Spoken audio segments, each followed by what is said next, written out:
rupees 85.11 lakhs. Aduga rupees 195.05 lakhs Thadukadaba Watley. Sir, supplementary comment. Hi sir, start question number. Pakum the next one the PV released out about 85.11 sir. City released out at 1.95 sir. Must say quick carum bamatam to be the one or do Yaragadi, Katang Tuna to be what was usually by quickie schools in a number 50% ang kahit haragal ay naliparon to was quick and that is my issue can relay schools in Jano Aduga Anamana officials now some hang with 40% released or 40% released out there when Matamzani UCP them Nani and Hayadu Yaragadi Matamzani UCP Virga Panjam Matamzani released of Virgadi school construction in Jaqui states in Nong Singham Pazinus State in port station Matam Sangna some Nong Samaka some Tamagadi Hayang Masim Yamna Tunda Equi school in Yam the quality level construction way.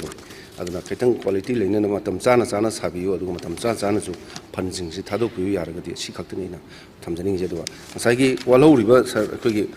Aiki and the one way is Sita Hebtare 1.95 C Masikatan. To the Masi to 21, 22 the Gihus for Lepa schools in this hard and Lepa like the Yauris at Masi and cartoon to give. Honorable Speaker, sir, Honorable Member Nahari said to me, funds Kra, Koi, Tadukta, the Na schools in say, Sab the Kra, Taptavale, Adubu, Finance Department, Nahuziki, Tadora Abanina, Akoya two Matam the member, Honorable Member Tanaraga, I two Matam Tadum Honaze. Thank you. Mathangda start question number 270. Hangmigadaba Honorable Member Shri T.H. Lokeshwar Singh, Pakhom Pipigadaba Honorable Minister Medical, Health and Family Welfare Services. Sir, start question number 270. Honorable Speaker, sir, star question number 270 gi Pakhom da Koda Chummi. Kogi Roman to the Oduso Chummi Koda Chumde Post Creation Taudri Goda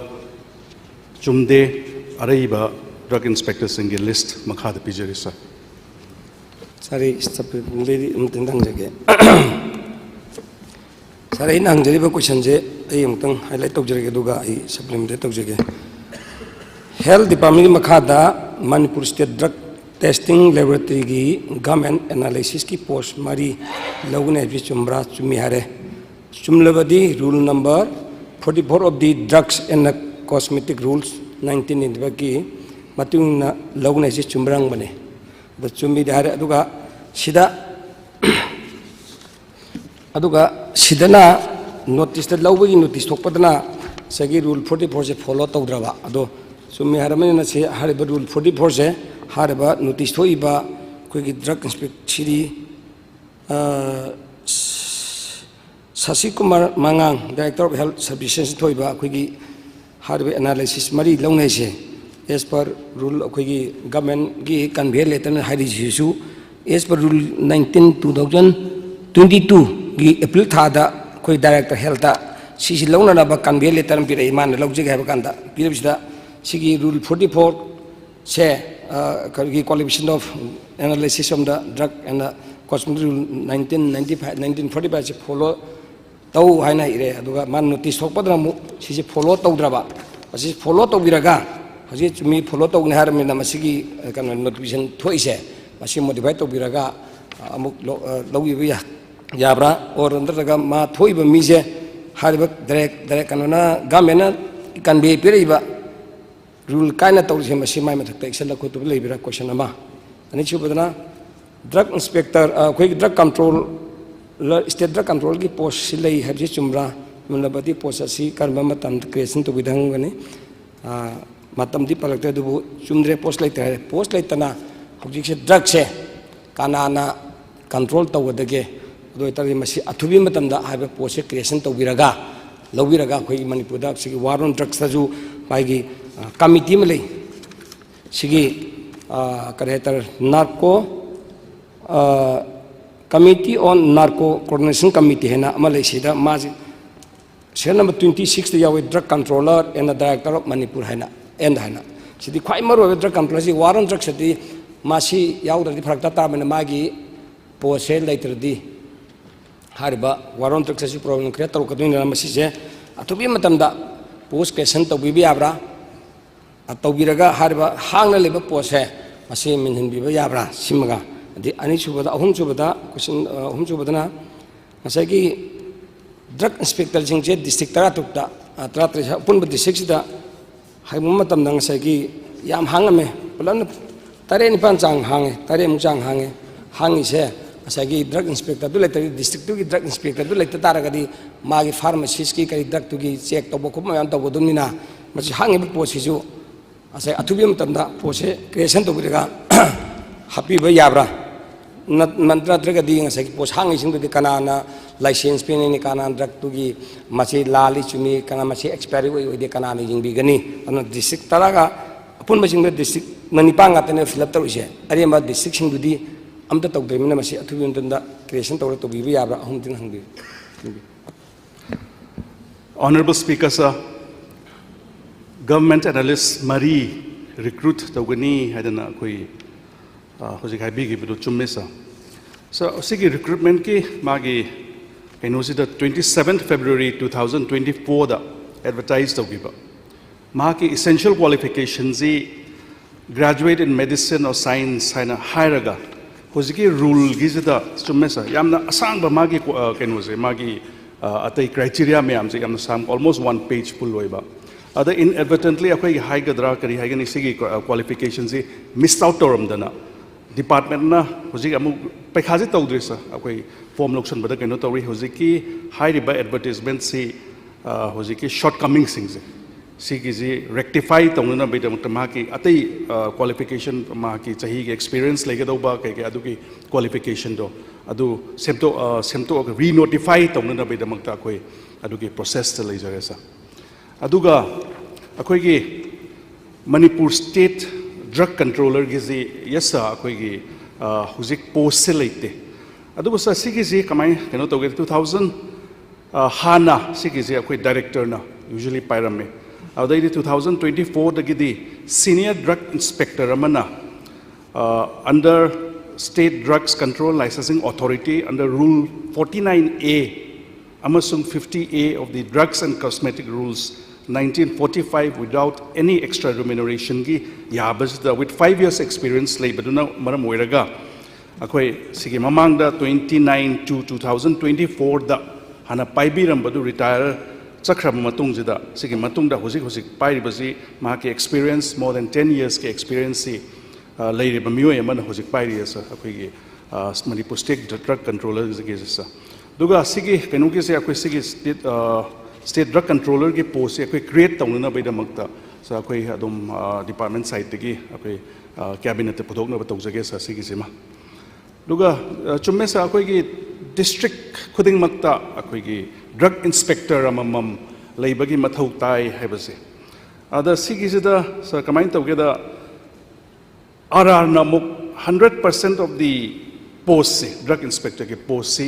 RR na promotion na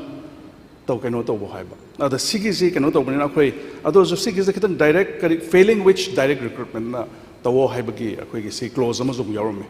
ana honorable speaker sa sigi akhoi what lo riba akhoi gi district sing da duga post later ba district sing se ai yamna athuba matam da akhoi gi department side te gi honaraga akhoi sigi create tawna ba akhoi hona jage sa thank you so much saya no ajare hojiki lagu do post hojiki drug analysis se soidana modify tawra tawrun haramina kaino sida magi experience the 5 year experience 2 year experience haiba ma yawrimina aduna the bs year loi changar ngadi experience later the phakta dum duma soidana tawina be no ajare aduga sagi state drug controller se basida khoigi drug inspector amana hojiki ona look after tawri haibane balance ko bamna adubu ma si sahi kuidri male adu experience le ham certificate am mai experience certificate PBU ai yeng jage duga sagi post sung lai taba amada sanction post lai taba amada koi magi in charge on hapasi sung lai taba post amada adu eta di example mai jage ko DC Impal DC Malayaba Adudi Kanoda Kogi question direct question Kutagongi DC Mtang to Hapton Laga in Zadam Hapa Yabra Yaro Shengana Legadameva likewise Adudana how the Shoy Hello Yadramina Shungshoy Shoydana Hariba drug controllers state drug controllers heck Yaudradi Magi the warrant drugs Chomana Chobam Udurim Maru Ubenina Handak sessions heck Loibaga this Akwigi August Tasida Shungshoy Shoydana creation Taurin Haragadi Ayazaragi. So akwai hojiki haibi gibido akwai rule 49A amasung 50A na in charge oina yengjan babudi ai so chumme sa Manipur State Drug Controller ki post ai create ai tongna bonus I guess. Thank you. Mathangda star question number 271 hangmigadaba honorable member Shri Surya Kumar Okram Pakhum bibigadaba honorable Minister Health. Sir, star question number 271. Honorable Speaker, sir, answer to star question number 271A. The department has yet to receive any official communication in this regard from the Ministry of Health and Family Welfare, Government of Manipur. B does not arise. Honorable Speaker, sir, Hangjakriba question is AMC Manipur da under Atmanirbhar scheme da AIMS ama tawbagi kano leibra na sir hangjabani sir aina thengnajaba the Times Now news da atopa news kano mayam dasu mayam yauri newspaper mayam sing dasu 1st March 2022 da Prime Minister Narendra Modi na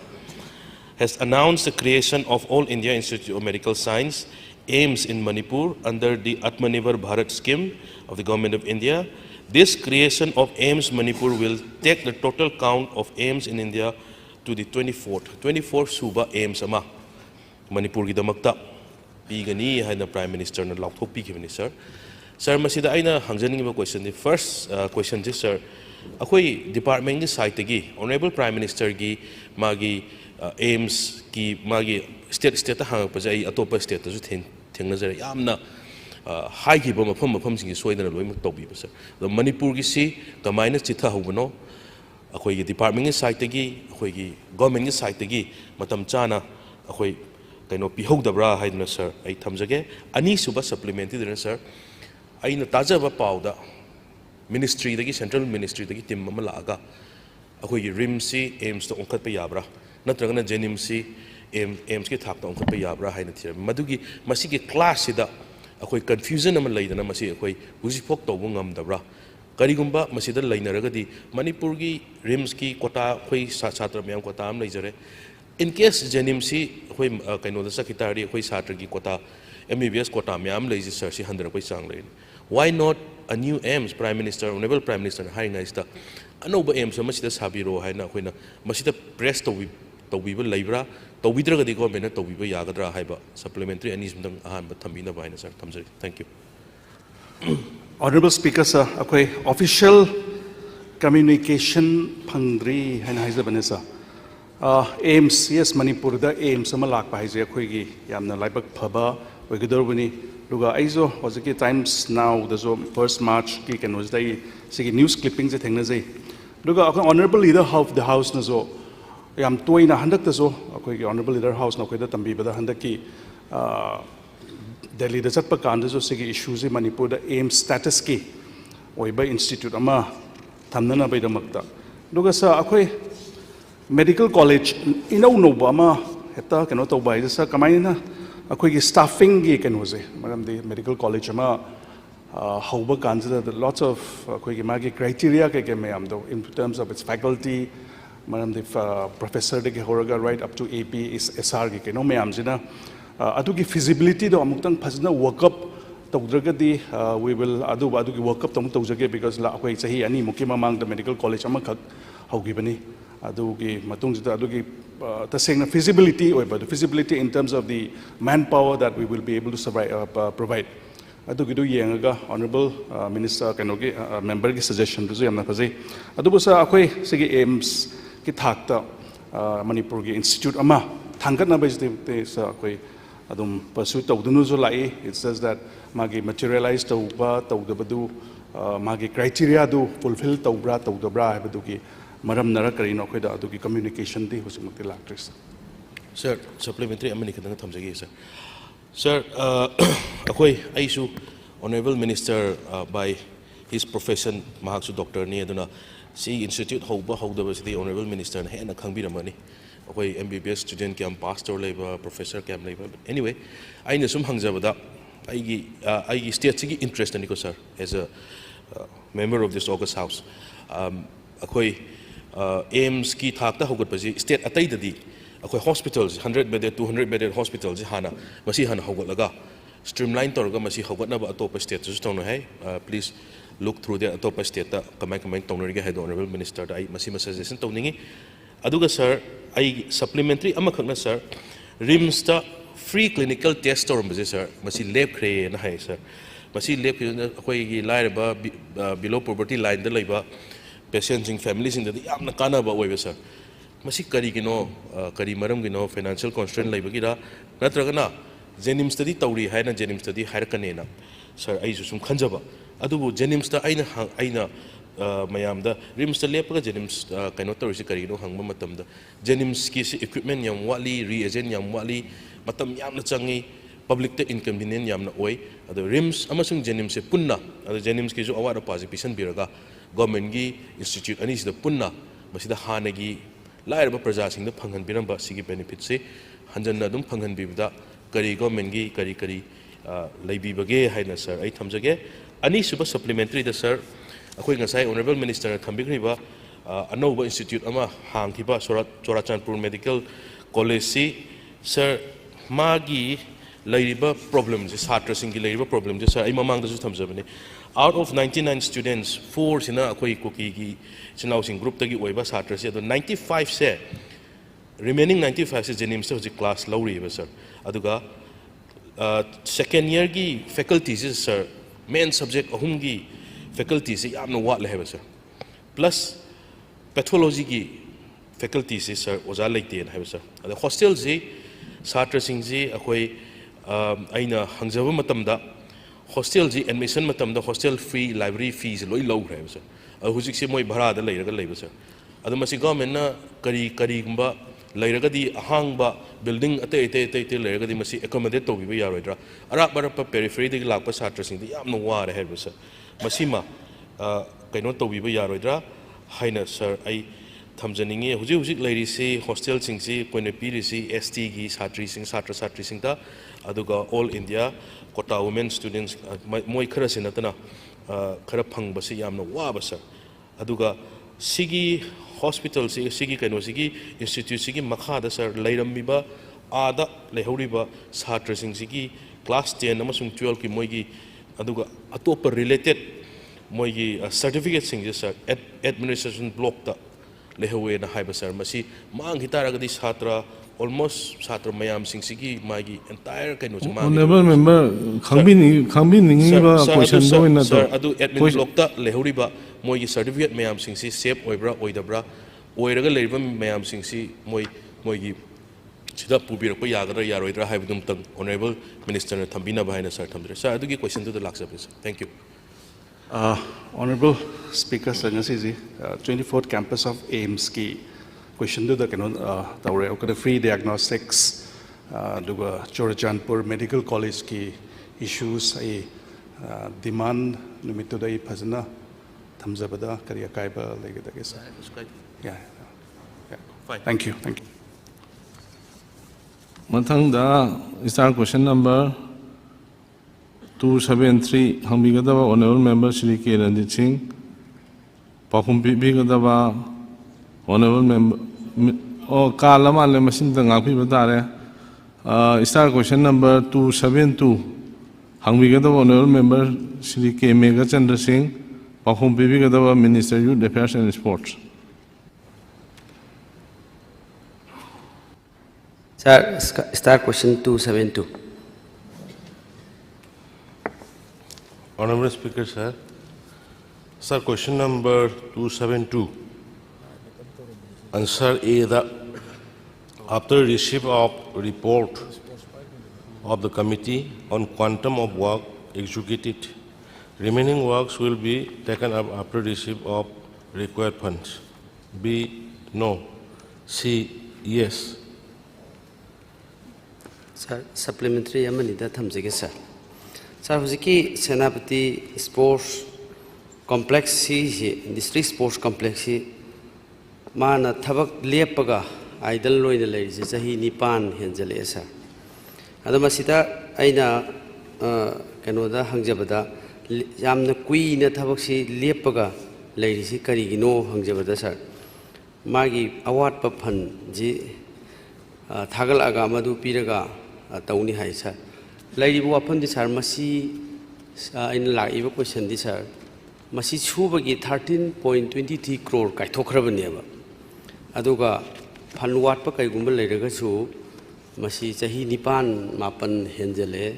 adu karigi maram hairaga phanwat pe wari romda divert tok thokre sir. Aduna sir masi karigi exactly karigi damakta sahi nipan si tabak shudana leibano sima number 1 adagi anishuba supplementary da sir masi hana khara saba hauraga sahi nipan mapan lepki basi masida atopa mayam sarna yes ju haibire adi unauthorized occupant mayam changjalaga leire sibu masi maram chari brasar aduna athuba matamda singi akhoi district sports complex si loisenba pami aduna hangbiriba hangjari pasi pibiriba answer si satisfied with the oinaba amta khumbiu sir.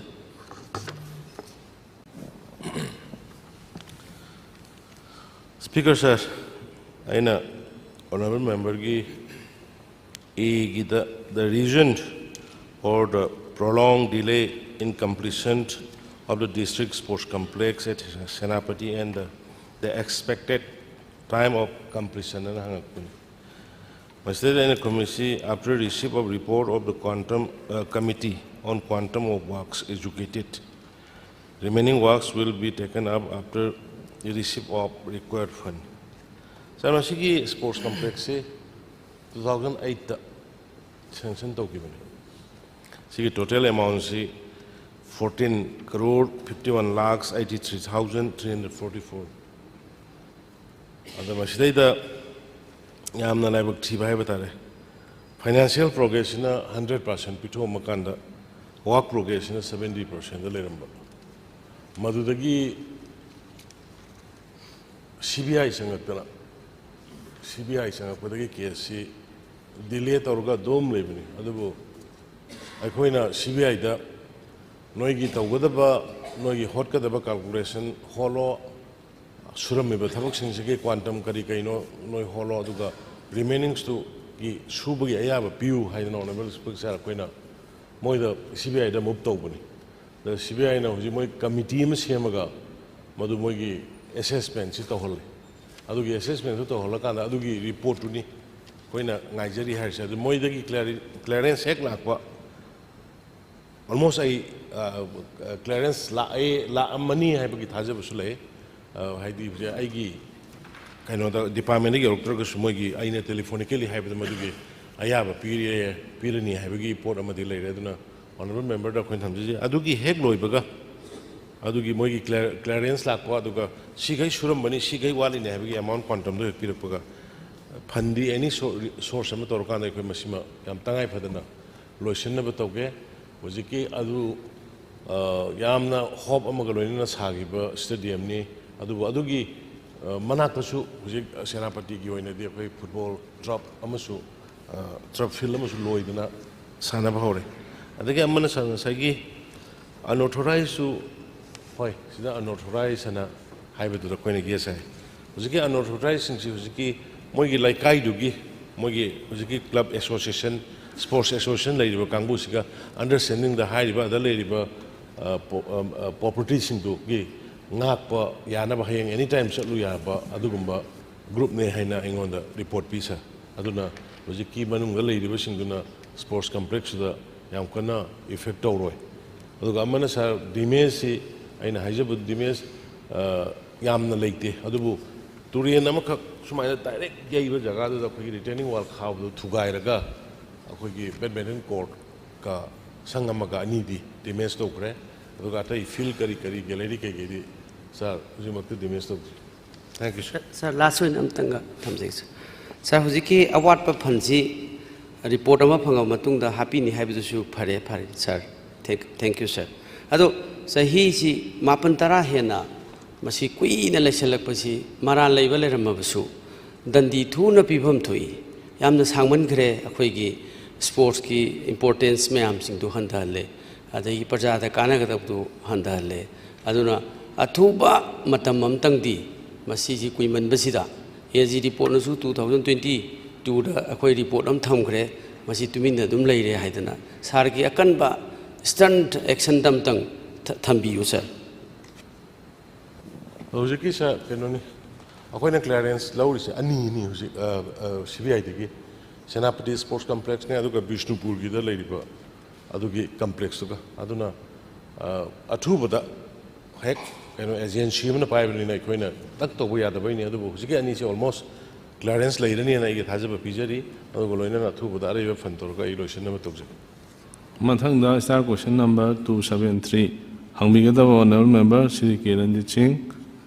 Pakhum bibigadaba honorable minister agriculture Sir, start question number 273 supplementary adum hang matam je kal tawna ba yani yani sir aina hangjari bisi matam amada sir labuk lam hangsi yam leramba duga koin sum chathok chasin tawbada uramba labuk lam hangsi nong gi sum mangsalak pasina maram oiraga koi labuk singsi loina mangsale habisi chen ba yadra khudam adum oire aduna masi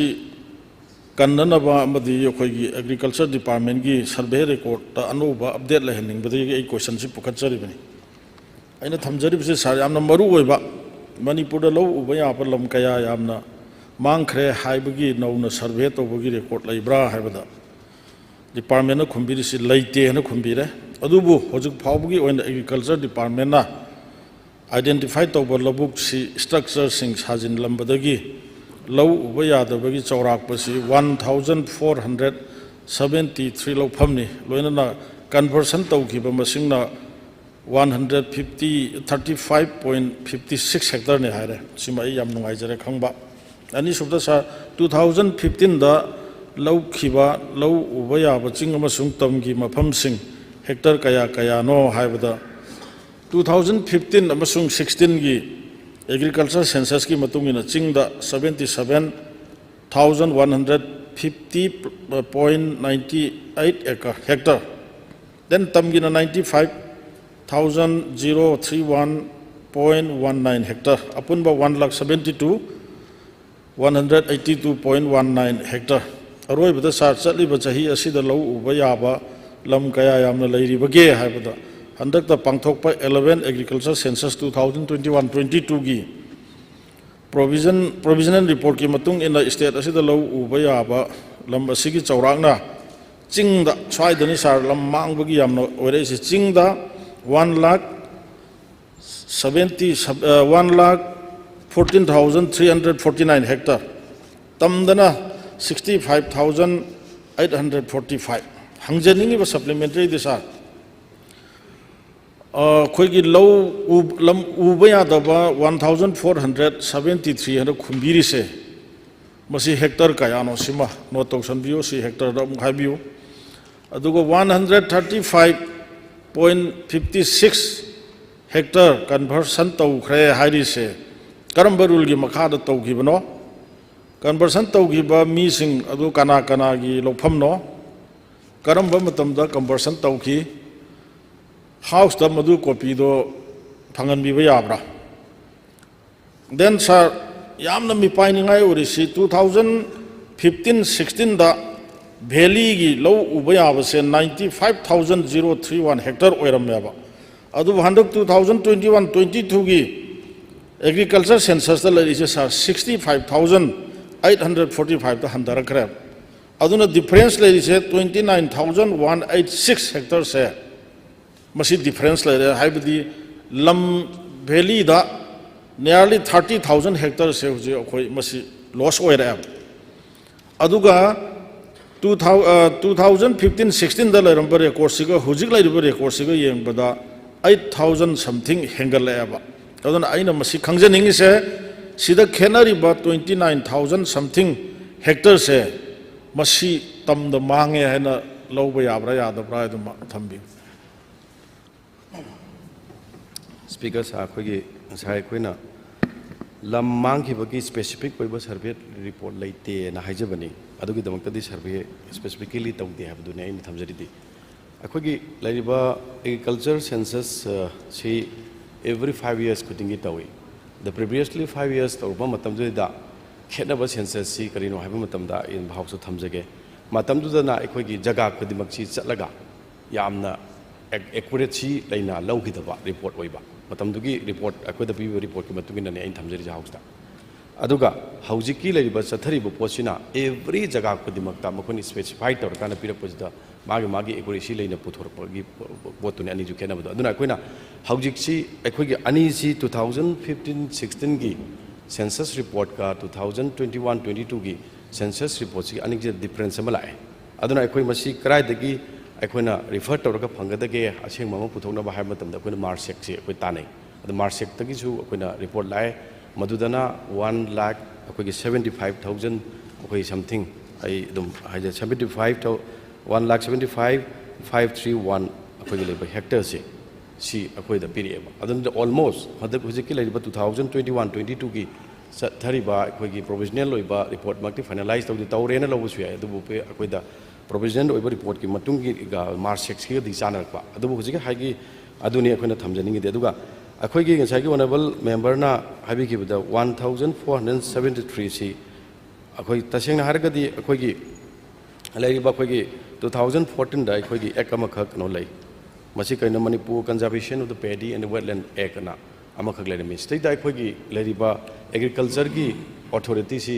अना करी तबदगे reporting ओइबा अदुगा whatever लेरिबा conversion की ओरो नत्रगे any procedures किजिना अखोइगी रेवेन्यू डिपार्टमेंट तौने अदुबा अखोइ time to time all the time अखोइगे दुम फाउनरगा मसी दुम तौने अदुगा हुजिक रेवेन्यू डिपार्टमेंट सु दुम थबक चते हाइबगी पोर्टी इवन अखोइगे लेकाइ दबोक्ता अखोइ पेडिलिन द साजनबगी अखोइ लेरिबा कनोदा रेवेन्यू डिपार्टमेंट नोटिस थारकपदगी अखोइ कौवे खोलेना ताबुदो अङोंडे एग्रीकल्चर मिनिस्टर मोइना अङोंडे लागा तानबु मतमदा मदुना एक्शन पाइखले हाइबजु दुम ताएना इदुम थमजरी अदुगा ngसाइगी लेरिबा अखोइ टोटल लेरिबा पोर्टुदी एग्रीकल्चर अखोइगे रेवेन्यू डिपार्टमेंट अखोइदा पिरा अनि याम थुना अखोइ वन अखोइना पिखिबसि लौफम 1,473 की लौफम जे अखोइना मोइदा सिमाइना स्ट्रक्चर जि लेरे तोवान तोवान बा अदो एक्टिविटीज की मसी अदो बिल्डिंग साबा याय अमा तव याय अदो मोइना सोयनमगी थुना पिरा कांदा इदुम ऑनरेबल मेंबर द थमजगे दुगा ngसाइगी 135.56 की लेरिबा कन्वर्सन तौगे हाबसि मसी ngसाइगी लेरिबा एक की मतुंगिना तौगिबनि मागी अखोइ लेरिबा माने conservation of the pedi land and the wetland act 2014 सिगी मखारा तौगिबनि अदुगा मसी कमायना तौगे हाब मतमदा अखोइ अर्बन एरिया दना अखोइ point 10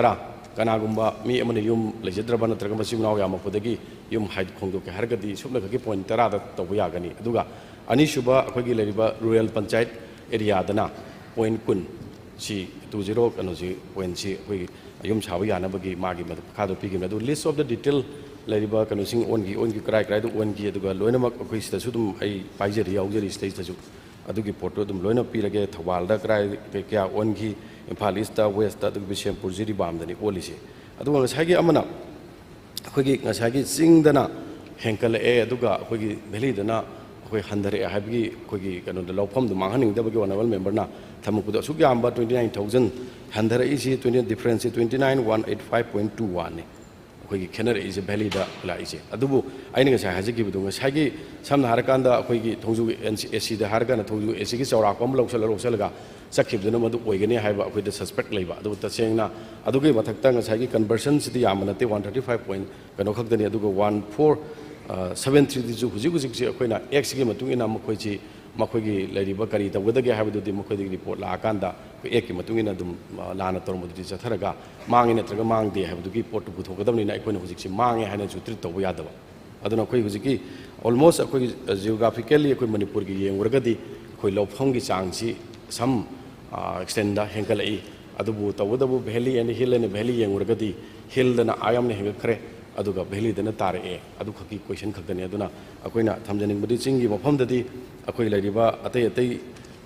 hana tharam daba mafam sichu koktho ga dum chingji oibagi yabagi dum akoina su chatpada ubanina maduri hengalakpo oigani haibagi pochima lai aduga taseng lamdi mangbudi amatin nateba magi lairiba lamdu only lairiba existing lamdu lawpham onki bana traga lawpham tawdaba potu ki question khakdani bala mangbagi question di arise di laiteba state aduna ngasagi detail report ma ai state ngonda lairiba coaching ji ma ka lairiba details ai lo ma adum honorable member dai adum yahunjara ge na ai smart dum kumje thank you ai na zulo era supplementary mta aroi boina hangjage sir conservation of paddy land and the wetland 2014 ek ki makhada कोई करी हाइनी लो उनरीब lump मांगन की busing से सिगी case कयाम लौखर की बल रहे लोगी वांग मुदा कोई लौफम दा सागली बसिंग कयाम याम न थुगाई खरे खाई बसिंग तंग कुंबीरगा यारे सा कोई रेवेन्यू डिपार्टमेंट की परव्यू दा लेबनीना कोई रिपोर्ट तो लौरगा हाउस थरी की मनुदा हयेंग वरो हंचित वरो नत्रगा एग्रीकल्चर की कनो ताबा डिमांड डिस्कशन नुमिता एकदम डिटेल मथंगदा स्टार क्वेश्चन नंबर 274 हंबिगदबा honourable member Shri T Shyam Kumar पाखुम बिबिगदबा honourable minister RDNPR sir star question number 274 Honorable Speaker, sir. Answer to start question number 274. Kada 100 days. Kada numit 31.33. Sir नुमित सामनी की कोई पंदम सही मता एमजी नरेगा की थबक सुबह किसी थम्बिए चुमे सर अदुगा ममांग सही 23-24 ददी 31.33 नुमित सिगक तौगे ममांग सही की सर चुमे दु हुजी की थमजंगे पॉइंट दी सर इन लाक्चनिंग दी कोई मणिपुर जी हुजी कोई हम पंद्रह को जारे यान खुदों थिंगाई लेमिना खुंगंगी प्रजा जिंगजी ग्राम पंचायत कोनबा रूरल की खुंगी प्रजा जिंग तो की मति वाबा अदुना एमजी नरेगा की सरकार जो डिपार्टमेंट कन होनबीरी होनब हंतक सही सिददी कोई मागी टारगेट से सुनब मिसामी सुनब खितंग कनो तौरगा तौरी मथक से हेन कनो तौबिरगदी खुंगंगी जी वाइबा प्रजा ma'am थबक सुहुम मंगैतबा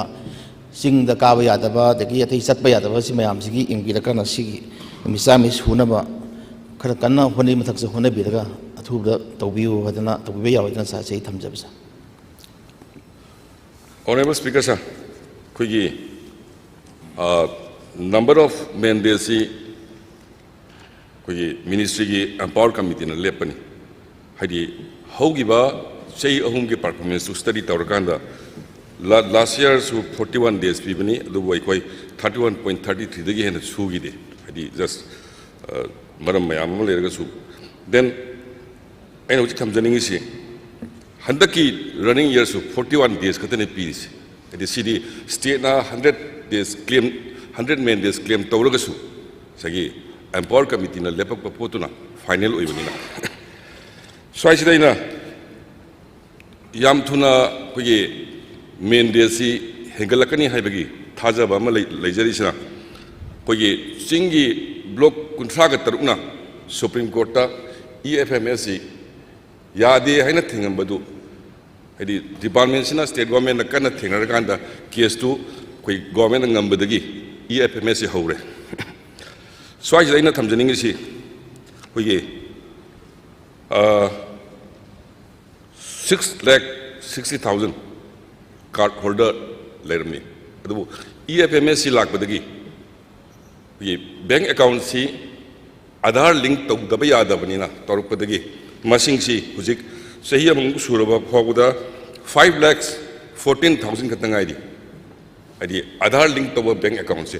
so canary se maybe around 1,46,000 Aadhaar link to ngam daba account lady so aida aina punamaki wakan sinjanjaraga hoye mitop khandokpa da asoba part ama hoye card holder singsina lorpa yabagi possibility amagang leisini tamjaning si adi later laira mayamna sujaraga phangamba paisa du state account sangaktana direct workers in the sector do bnina sagi sen गी थादो इ थादो ती नत्रगा लंबी थिंगबा कोटबा अरि पालांग से चलगा कनोगी दरना तोगिबा ma'am थिंगनजे अदुम पोतुदी लोई को कांदा हुजिक कोगी मरोइना आधार साबिरिबा डिपार्टमेंट सिंगना आधार साबसी कितन सेक्शन असोइब यावदना साबिरा कांदा मसी स्टेट सिगी लाज इंटरेस्ट ता कोगी मिटोप सिंगदा बेनिफिट से पीदब तारगदी मिटोप मसिंग हेंगलकपगी चांगसी हंदगनी हाइना थमजर कांदा आई ऑनरेबल मेंबर की पुनिंग जरगा मेन डे सी अदुम हेंगलकदो माले हरगई थागतसरी देन पॉइंट नंबर का कनुसी हुजी फाउगी कोई 10 main days dengai honorable 41 main days di handa ki running years ki sanction tawris adubo department sina frequently koi SDO amadi concerned officer sing mayam kaur kanda masi hengat na ba yam kana hona jari do loina na September ki manungda 35 days cover to bonga magadi koi labor budget ta 30 days am koi claim to we adu की target तो कोई गमना होने जगह मैं खला कांड थका से ngasi gidi makha taba question leitre agenda number 2 announcement of business honorable leader of the house na business of the house for the week and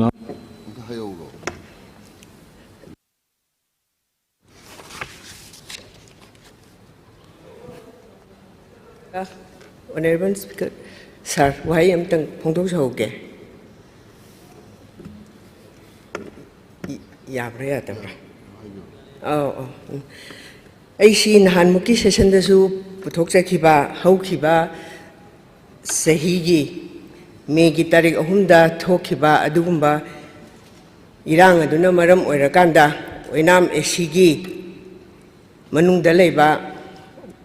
लेमराम वारोइसिंग हाइबा मफमतुदा मफमदुगी मियोइसिंगसी लांजेनरक्तना लेमराम high school दा चंगजफम लौदना मधुगी रिलीफ कैम्प अमा हांगदना मधुदा मी सनीगा कुनिपान लई सर अदुगा मधुगी रिलीफ कैम्प तुदा लेहौदबा मी चामगा 15 अमा मतमदुदा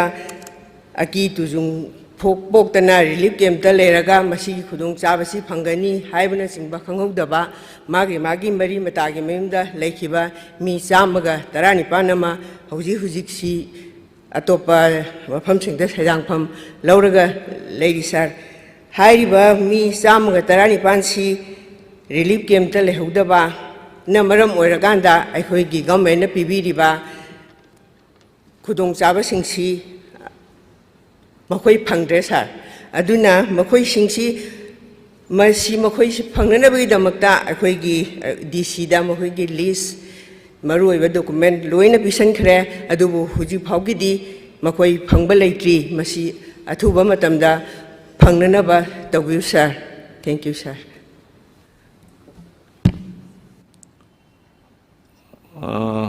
honorable leader of the house and business of the house for the week announced to begin. Honorable Speaker, sir, I beg to announce the business of the house for the week. Agenda number 3, paper 2 be laid on the table. Honorable Chief Minister, the paper let to begin. Speaker, sir, I beg to lay the annual report of State Vigilance Commission, Manipur for the year 2023 and 24 on the table of the House. Agenda number 4, calling attention. Honorable Member Shri K. Ranjit Singhana calling attention. Raised to begin.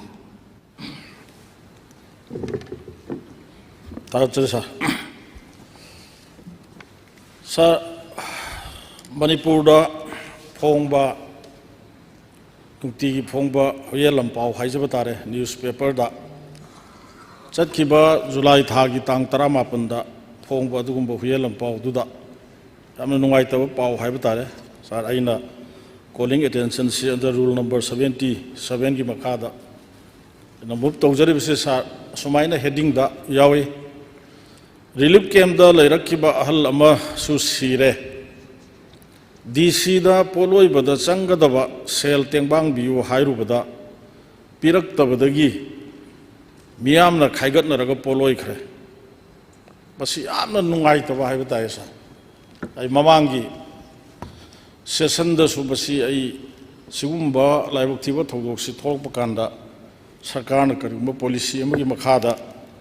करिगुम्बा खरा पाइखत पिनबा तौबियो हाइबसि ममांगी नमित मंगानी दुदसु आई मतम लौरगा हाइजखिबने दुबु लौबिगिद्रा sir मसी याम नुंगाइते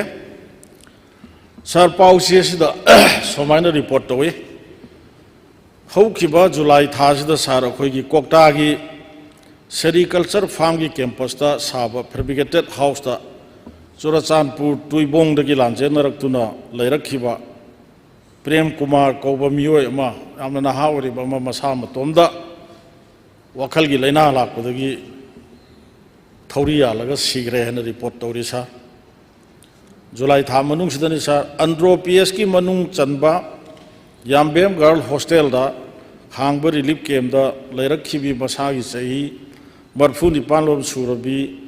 लाइखोंग मनिंग लेकायदगी खुद्राकोंग Kumudini lamb कौबी नुपी अमसु वखलगी लैना लाक्तना लैखिद्रे सा मसिगी मथक्ता sir अखोइगी मोइरांगदा हांगबा relief camp अमदसु यामना नहा ओरिबा मागी नुपी अंगांगदि लैरबा अदुगुम्बा नहा अमा थौरी यालगा सिगे तौरमबदगी relief camp लेरिबा मियामना थेंगनबदगी कलहौई हाइबगी वाथोक लैखरे दुना सुमाइना रिपोर्ट तौरी सा रिलीफ कैम्प से अखोइगी बैतरानी तुरेल ओइरक्ले हाइदना प्रेस न मसिदा सा रिपोर्ट तौरी मरक सिदा सा यामना हुजिकी लैखिदबा अहन संस्कार तौब ngमखिदबा हाइबा तारे मसि मोइरांग खुनौ ममांग साबल मानदोक रिलीफ कैम्प दा चंगजफम लौदना लैरकपा मसागी सही हुमबुद्रागो हुमदोई सूरबा फौगाकचाउ इखाई मखा लेकायदगी अहेबम इबोतोंबी कौबा अहल अमसु वखल लैनाना नादुना लैखिद्रे हाइना पाउची असिदा सुमाइना रिपोर्ट तौई हाइरिबा सही हुमद्रा हुमदोई सूरबा वखल लैनाना नारगा लैखिद्रबा इबोतोंबीगी सिगी संस्कार तौबगी मथौ मंगम तौबगी मतांगदनी खबर तौरिस सर अखोई हुजिक रिलीफ कैम्प चंगजफम लौरगा लैरिबा मियोइसिंगसी गवर्नमेंट ऑफ मणिपुर सरकार सिंबीरगा सर मसी लैरिबनी अदुना सरकार की कस्टडी लैबगा चप माने मरम अदुना सरकार की कस्टडी लैरिबा लाइबक थीरबा अदुगुम्बा लांजेनरिबा डिस्प्लेस पर्सन सिंगसी अफफतगी दायित्व से सर आई सरकार न पुफम थई हेन लवे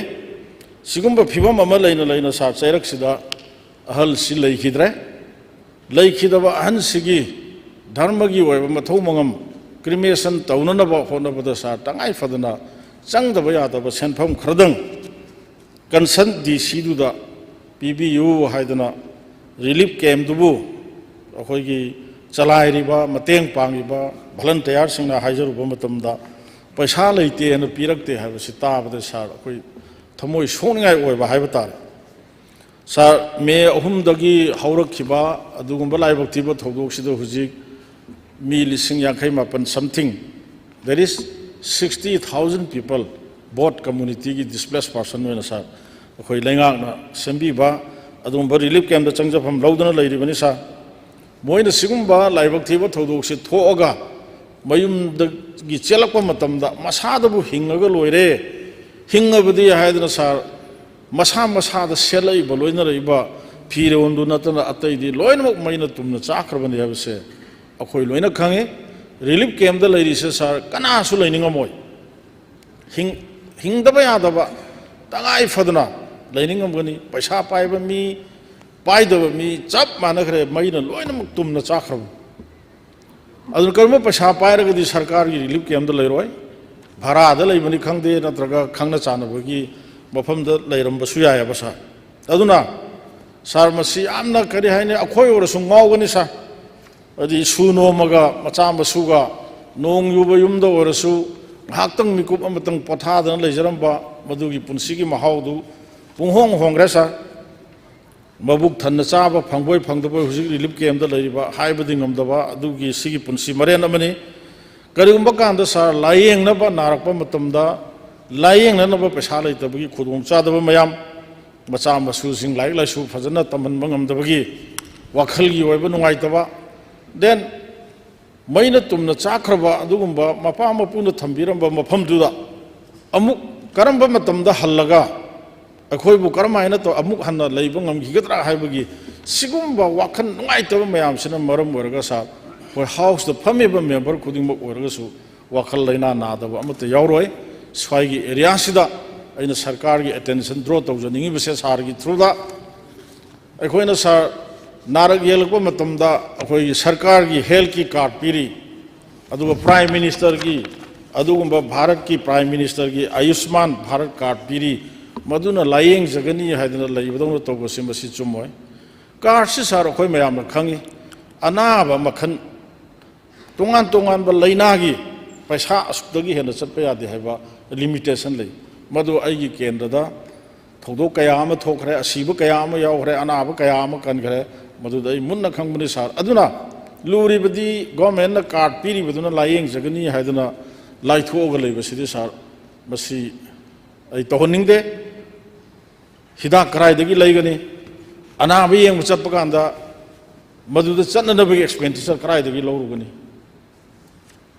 ꯍꯥꯎꯁꯤꯗꯗꯤ ꯊꯝꯕꯤꯈ꯭ꯔꯦ ꯃꯤ ꯑꯃꯗ ꯂꯨꯄꯥ 1,000 ꯍꯧꯖꯤꯛꯀꯥꯟꯒꯤ 1,000 ꯀꯩꯗꯧꯔꯨꯅꯤ ꯊꯥ 35 ꯁꯨꯖꯜꯂꯦ ꯑꯗꯨꯅ ꯁꯥꯔ ꯑꯩꯅ ꯁꯨꯃꯥꯏꯅ ꯊꯝꯖꯅꯤꯡꯉꯤ ꯁꯤꯒꯨꯝꯕ ꯊꯧꯗꯣꯛꯁꯤꯡꯁꯦ ꯊꯣꯛꯂꯛꯄ ꯃꯇꯝꯗ ꯍꯥꯏꯗꯤ ꯑꯋꯥꯕ ꯃꯥꯌꯣꯛꯅꯗꯅꯕ ꯁꯔꯀꯥꯔꯁꯤꯅ ꯀꯔꯤ ꯀꯔꯤ ꯄꯣꯂꯤꯁꯤ ꯄꯥꯏꯈꯠꯂꯤ ꯁꯤꯃ ꯑꯩ ꯍꯪꯅꯤꯡꯉꯤ ꯁꯥꯔ ꯗꯤ ꯁꯤꯅ ꯑꯁꯤꯕ ꯈꯨꯗꯤꯡꯃꯛ ꯗꯤ ꯁꯤꯒꯤ ꯄꯣꯀꯦꯠꯇꯒꯤ ꯄꯩꯁꯥ ꯄꯨꯊꯣꯛꯑꯒ ꯃꯊꯧ ꯃꯉꯝ ꯇꯧ ꯁꯪꯁꯀꯥꯔ ꯇꯧꯅ ꯄꯤꯕ ꯍꯥꯏꯁꯦ ꯁꯥꯔ ꯃꯗꯨ ꯄꯤꯕ ꯉꯝꯃꯣꯏ ꯗꯤ ꯁꯤ ꯑꯣꯏꯔꯦ ꯍꯥꯏꯗꯅ ꯃꯗꯨ ꯑꯣꯏꯔꯣꯏ ꯃꯗꯨ ꯄꯤꯅꯅꯕꯒꯤꯗꯃꯛꯇ ꯁꯔꯀꯥꯔꯒꯤ ꯇꯣꯉꯥꯟꯕ ꯄꯣꯂꯤꯁꯤ ꯑꯃ ꯑꯩꯈꯣꯏ ꯁꯦꯝꯕꯤꯕ ꯇꯥꯏ ꯍꯥꯏꯅ ꯑꯩ ꯈꯪꯅꯤꯡꯉꯤ ꯑꯗꯨꯅ ꯁꯤꯒꯨꯝꯕ ꯂꯥꯏꯕꯛ ꯊꯤꯕ ꯊꯧꯗꯣꯛꯁꯦ ꯃꯁꯤ ꯃꯤꯑꯣꯏꯕ ꯍꯥꯏꯕꯁꯤꯗꯤ ꯁꯥꯔ ꯁꯤꯕ ꯅꯥꯕ ꯍꯥꯏꯁꯤꯗꯤ ꯂꯃꯟ ꯇꯣꯟꯗꯅ ꯂꯩꯔꯒꯨꯝꯕꯅꯤ ꯑꯩꯈꯣꯏ ꯁꯤꯗ ꯐꯝꯃꯤꯕ ꯃꯤꯄꯨꯝ ꯈꯨꯗꯤꯡꯃꯛ ꯅꯣꯡꯃꯗꯤ ꯂꯣꯏꯅ ꯆꯠꯀꯗꯧꯔꯤꯕꯅꯤ ꯑꯩꯈꯣꯏ ꯃꯇꯝꯒꯤ ꯋꯥꯅꯤ question of time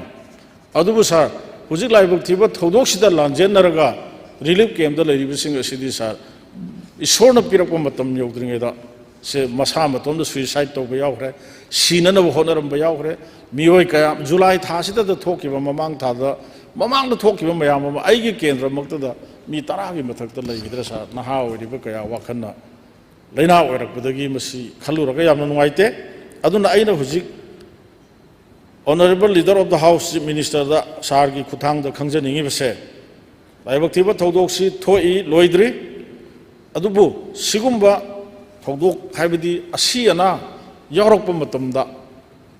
karamba policy gi makhada moise sigumba awafam se tahandanaba kari kari thorang paikhatpa yabage kari thorang paikhat pigadori haibado madu khangningbadagi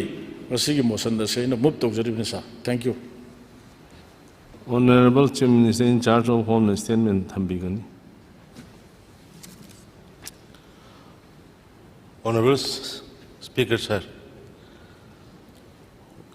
Honorable Member, K. Ranjana Pukut Piraiba, K. Bishnupurda, Lake Hidaba, Ahibam Gotombi, Magi Matang, the Quigi. Oloiba, Nanganaba Paisa, PPD, and a Toriba, Sigamatansi, Labak Tibani, Samasi, Masaki, Humbudrago, Humdo Shuruba, Hani, Ma Lake the Basi, the Mayampuna Madam Nuaiti. Adubusi particular case, Sigimatanga, the Shibuga head Kudak the Pasapi by the Gomengi process, some Labanina Madugi. Kudakidi Nangadu, same day, the 18 July, the Magi Pangtoe, the 18 July, Pung Ohum Makai, oh, sorry, 19 July. 18 July, the Moi Pung Ohum Makai, the Moi application, Hale, formality, Tonanaba, the 19 July, the 11,000 Pirakan, the Poroi given. The keep of shape and big river whale pow. Mana Sumagi, same paper do that. Committee do not send Tokpa Yaubani. This is an application number submit Toro Duga 2 with the Mating Panaba Honage. Directly, sir, gay advice logger and Uncle Pung Ohum Makai अद्वाइदा application सु submit तौजकी पोलोइबगी पैसा पोलोइद्रिङैदा कमिटीना नत्रगा nodal officer हाना पियु हाइकिबा लेते हैना मै लेकाइदुगी सर कोई मीडिया खरा लोइपंग नते कोई पुलिस की मखोलम नोंगै मखोलम तारेना पुलिस की सर्च लाइट काप बोम काखरेना फोंग गाइबा एक्साजरेट तौनबो होनबा अमनि यावरि पाबियु होजिगे हाइबा गबदु नुंगति हे होबदि पाबियु थारदगी इरांग अदुम सागतबगी गाता इलेबि अदुना सिखरा आई कितंग रेस्टोरेंट होनिंगी ओन कैनोसिंग मीडिया की सिननाउसिंग इरांग सी खरा खरा खरा हंधना बाहायता कितंग तहोनिंगी अदुम अतमनना तौबदोंग तौब अमा उई मसिनु कितंग नुंगाइते अदुना सी पेपर से सेम पेपर से अदुम सेंटोखरबनी पेपर कटिंग सु यावरि खुंजा सिंगना अइना हाइजनिंगी सिगी नते रिलीफ कैम्प दा लेबा से ऑनरेबल मेंबर ने साबि कनाना लेनिंगनी कनाना नुंगाइगनी अदु रिलीफ कैम्प दा लेरकांदा लेखिदबा पुनमक इरांग सिना मरम ओरकांदा हाइना लोइना ताइना बसु लानगनी सो यु अखोय रिलीफ कैम्प दा लेतबसु अदुम लोइना लेतबा यावरि होय रिलीफ कैम्प दा लेरिबा सिंगी करी करी अवाद फाइ होय हुजिक रिलीफ कैम्प दगी यामना ऑनरेबल सुगे सर नुंगाइबमना अखोयगी कनोगी मखाना PMKVY की मखादा मियोय लिसिंग तरुक की मथकता स्किल ट्रेनिंग पी रहा मनुंग लिसिंग तरुक की मथक पीबदुदा मी चामगी मया 91 दी मपान मोय एम्प्लॉय थबक फंगगा चतखरे सुमाय जगुना कोई रिलीफ कैम्प दा लेबसिंग मखल मखागी एंटरटेनमेंट की फुटबॉल से ngarang nahan mukta मोरे की angang sing isa sing मोय फुटबॉल क्लब थोकनी हाइदना अदुन होजिक रिलीफ कैम्प से दा कोई अल्टरनेट डे अदुगा इंटरेक्शन तो होलकान मोयगे अवादा पारे लेदा दंगना बै कोई कन होनजरी नसाइगी मेडिकल की हाइबी की बुदो कोई हफ्ता अमदा अनिरक कोई डॉक्टर सिंह अदुगा नर्सिंग रिलीफ कैम्प सिंग चलगा सर चेक तौरी मदैदा अखोइना गवर्नमेंट पीबा याबा हिदाकसिंग दे अखोइगी गवर्नमेंट साइड की कोई फ्री अदुम हिदाक पिरमी ngarang muktasu अखोइगी रिलीफ की मैम लागा खन्नबा मतमदा हिदाक की प्रॉब्लम से कोई लई हाइबदगी अखोइना जन औषधि एना अखोइगी ममन याम होंगना लेबा जगह अमले अदु तोरकान हिदाक सु अदुम फंगन्नबा से नहान मक्तदा अखोइ ऑनरेबल मेंबर किशन गिदा गवर्नमेंट पीरे हिदाक तो नतबा अतोप हिदाक डॉक्टर ने पीरपदगी लेबा फंगदेन तौबदगी अदुदी मोइगी सैंक्शन अमाउंट थागलगा DC ने सैंक्शन अमाउंट थादोगा 1,80,000 की हिदाक कोई थाइमन की रिलीफ कैम्प की अदुम मेकअप तौई अदुना आइना ऑनरेबल स्पीकर की खुथांग दा ऑनरेबल मेंबर दा मदी रिलीफ कैम्प दा लेबीरो मयाम दा आइना हाइजेनिंगसी हिदाक करिगुम फंगदबा गवर्नमेंट पीबदा फ्री दा पीबदा यावदबा अदुगुम हिदाक लेरगदी मदुगी लेननबा DC दा रिपोर्ट तौबिरगा कोई DC की खुथांग दा कोइना सैंक्शन दो तौरगा दम हिदाक लौबु यानी हैमा मसिमा थमजगे अदुगा रिलीफ की कोई हुजिक लेरिबा सिदैदा हुजे आइना सु हाना हाइजगरे अनिरक हप्ता आमदा अनिरक कंपलसरी अदुगा साइगी कार्टुन करिदुना सेनाबा यादबा पोस्टिंग दो कोइ मेंखनबा हुजिक ngarang कोई गवर्नमेंट की हॉस्पिटल सिंग मरोइना RIMS अमदी जेनिम्स अनाबा पुखलपा मतमदा पुखलपदा यामना कैनोनी honourable speaker sir यामना नुंगाइदबनी relief लेरमिना मोय अनाबदगी संग लाकपद भाव मोय चानबा थंगनबा इसिंग माइसिंगी अवाबा अदुगुम प्रॉब्लम लेबसु कोइ तोरकांदा कोइ ngarang nahandagi एनी कनागुम अमा हॉस्पिटलाइज तौबदा रिलीफ कैम्पदगी मदैदा मागी असिस्टेंट मागी असिस्ट तौननबा मी अनि अदुगी मदुगी चाबा थकपा इसिंग माइसिंग लोइना हॉस्पिटल खोइना पुथोकदबनी हाइना अदुगी फॉर्मल अमा इंस्ट्रक्शन तौजगरे अदुगा हिदाक लांगथक हुजिकी कार्टुन सेनबा या मफमना सेनरे सेनबा यादा मफमना DC दगी तौरकांदा पीननबा कोइ अदुमाइना होनरी अदुना ऑनरेबल मेंबर सिंग कोइ लाइबक छिबनी अदुना थोइबा थौदोकसे कोइ म्याम संगना थुना लोइसनबा होनरगा अखोइगी रिलीफ ता लेरिबा म्याम सिमागी मागी हाना लेफमदा हंजननबा होनबा कोइ याम कन्नसु माय ओनसलगा चचरी ꯑꯗꯨꯒ ꯃꯌꯥꯝꯅꯁꯨ ꯃꯇꯦꯡ ꯄꯥꯡꯕꯤꯌꯨ ꯍꯥꯏꯗꯅ ꯑꯩ ꯑꯗꯨꯃꯥꯏꯅ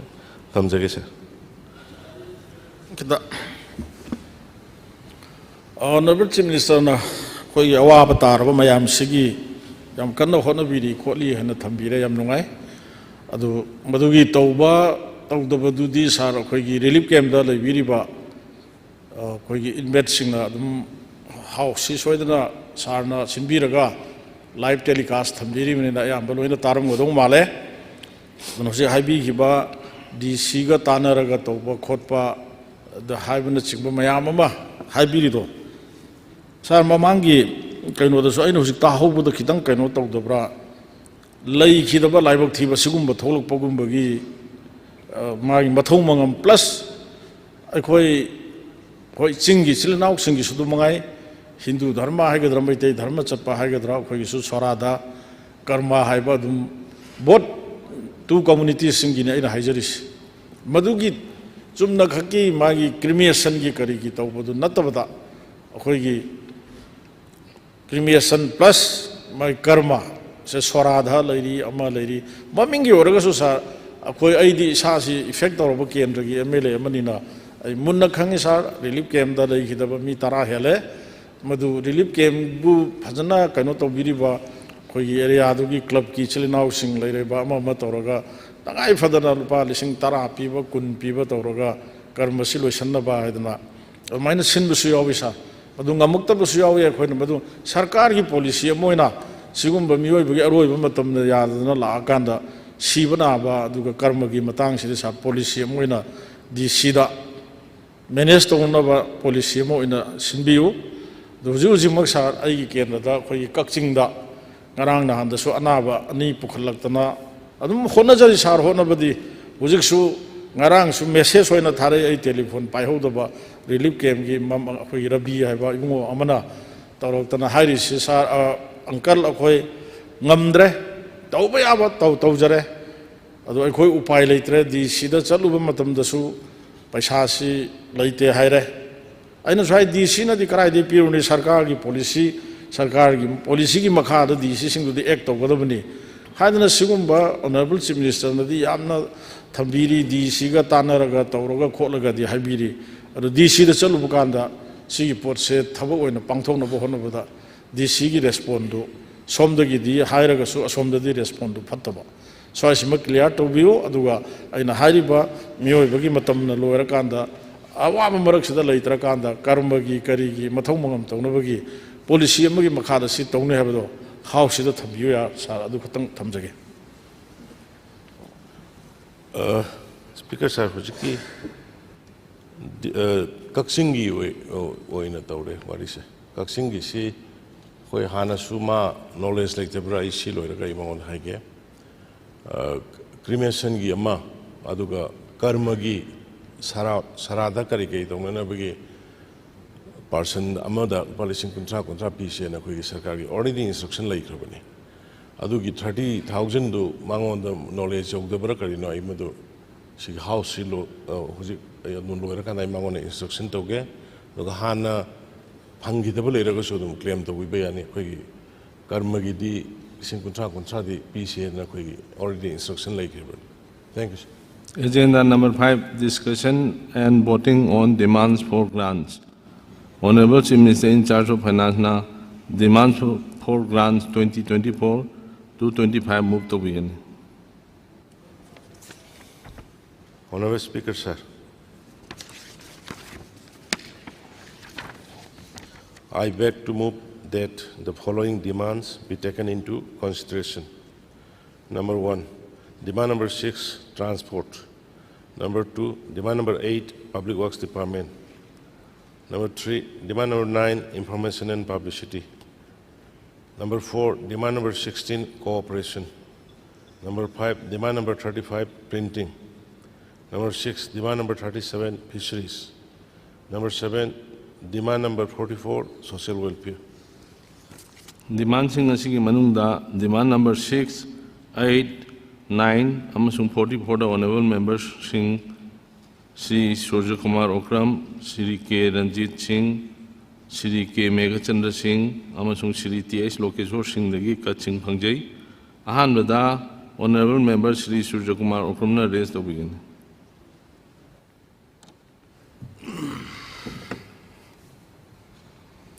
Sir, demand number 6, transport, kita sir, may noina concern live sir,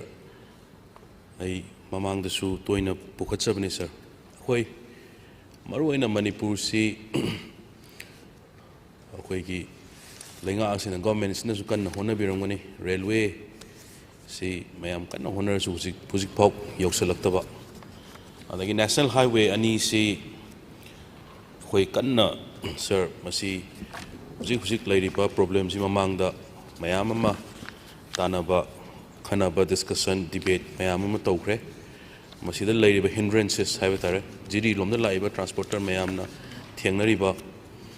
adudagi khoi gi somna kanda dimapur romdagi laiba mayam na thengnariba masida amuk lairiba crisis sina khoi valley da base toba transporter singi gari chatpa yaba yadaba haibagi problem mayam su laikre sir masida sir aina thangkatchagiba point da sir khoi air travel toba mayam singsi airport gi satlaga air travel toriba mayam singsi ki hairiba airlines ki company singsina lepning matamda अखोई सही में है ना हुजिक लाइरिबा Iran की सिक्सता यामना थमनिंगबा price ता मी खरे यामना passenger खरे यामना हेक लागना ngasi की week sida ngarang nahan khata sidagi manipur to guwahati chatpasi apa lising ani hum piram je lising manga tara hekta semning mong te semba sir delhi dagi chatpa to mafam da Honorable Leader of the House and around Hanju Tambirame exam Thaba Matam, the NIT exam Thaba Huziki, Amuk Haleena, Manipur Thaba Yarana, Nungaiba Palms Tambira. Do Yadringai Matam, the Satra Satri sing sister, ticket Pangdana, Makha, the Chatlaga, Ayuk Dinundan Kangana, Makha, the Chatpai Kamani Yagani, Somna Kandagi, Makha, the Chatpa Yadram, didn't have a sorry, Somna Kandagi, Atopa State Pyraga. Kamaina amukan connecting kamaina low one yamna wana giba matam mamsu leiba sir aduna sir transport ki sida sir aina thamjaning basi khoi sigumba situation lakpa matam leiragadi khoi gi civil aviation ministry dagi ni khangde natraga leiba central kainosina central government na masida intervene tobiu matam chan haiba tare khoi kaino pihoro maina hengkaning maman hengkap the base price ama maru aina layeng ma chatliba like the lyra sing mayam am na wana mayum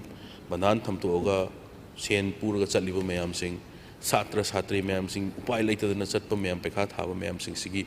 yenga sigumba circumstances mayam se lakpa matam da sir akhoi base price amada tohum thokpra na manipur di maru oina akhoi sidagi kaino lerusi akhoi gi airplane gi air facilities sinarga tobu ngaktani na masi government ki kari policy program lai bibage laitragadi akhoi lairiba sida mayam law ma natragana policy ma semaga sigumba situation lakpa taragadi airlines sina akhoi dagi khudong saba hena lobuse lawdana kari policy program pakhat pibuga dawa laibage haibdu matang sir ai thamjaningi ani subata sir demand number 37 sir sida ai katti thangachagi de sir doi observation kinang thamjage sir akhoi sir aina ngarang han honorable member kai gum ta hije hoge bukko thambadi thambiyo ba sir ai minute manga pharoi sir point number sir aina thambaje sir adam yam sangna di thamjadam ni sir ai point nga ta chachabane sir ai ngarang han newspaper da sir thengna jabada akhoi gi manipur gi mamang da su ai pukhatchakim honorable member mayam na su pukhatchare manipur gi fisheries haibtare fishery demand number 37 fishery sida manipur si predominantly fish consumption state ni akhoi mayam da hu adum mayam da hainer ne akhoi gi akhoi ji vegetarian ni de hai ado akhoi vegetarian hai tare khoi gi veg se fish su ching and fish se maximum nga se loina mak chana bani na ado khoi ngari nambagi khoi gi nga different types of fish hai tare nga macha sing se khoi mapan dagi pusal pa jo almost 180 crore gumba around 200 crore gumba gi nga si top state sing dagi leiraga pusal e heba sir aduna masi akoi mamang da government sinasu manipur gi fish consumption sigi fish production sigi self sufficient oina ba policy program ya mom pakhat ki na haiba sir do actual policy moina kamaina tawgadoge aina budget sida yengjaba matam da su sigumba policy si toraga akoi gi fish production ji henkatlan bagi haiba tare state si sugam na waraba matam sida financial constraint mayam leiraba matam sida sir sidagi 200 crore hen state sidagi thoki haiba se adoge plus aduna ngari sembagi nga phabo leibagi khatani ko aduna masi nga phabo si kamaina akoina kamaina yu oga kamaina akoi gi self sufficient oigadage habse masi expert sing mayam tanaraga akoi sir masi tawbada manipur dagi chawrba amount ma drain toriba chatliba se sir masi gi policy ma government sina puthohaningi aduga akoi gi manipur gi huji consume toriba nga haibtare self sufficient oinaba hundreds and hundreds of crores haitare almost 400-500 crores arang han gi ai gi khoi gi article ma pajabadu da sir mani yoi more than 500 crores and 1000 crores and satkibagi leiraga manipur gi hujik leiba teno sida satkibagi lein hai sir masima policy ma aduga budget ta masida akoi kainom tang sir ai thamja haningi haiduna sir ai wafam ani hum je pukachabani sir aduga aroiba point da sir all age pension si sir patam chana phangaktaba akoi honorable member akoi sil leiriba honorable member opposition do oro treasury bench to lebiriba mayam singsin hena ahalaman singje sir honorable speaker gi constituency su yawbirangani ahalaman singje sir mo matam chana akoi gi pension si phangden he akoi di si phangaga nongmagi cha thakpa nongmagi kanom ta chaba cha isu mayam dagi haibisu kai ahan oisala amnina ano ba hapka do mayam singsi sir hujik phoksi sir 2018-19 dagi sir anoba hapka do sir anoba hapasi amata udaba sir masima government gi kari awat padagi no kari laibagi no haibu mutang thambina ba adu hujik pokta pending all expansion state ki bu oiro central ki scheme bu oiro kayam laibuge haibu mutang sir concerned minister na masim tang thambi ba yagadra haina sir ai thangatchabani honorable speaker na matam kra pibidam tai thangatchari sir thank you mathangda honorable member Shri K. Ranjit Singh.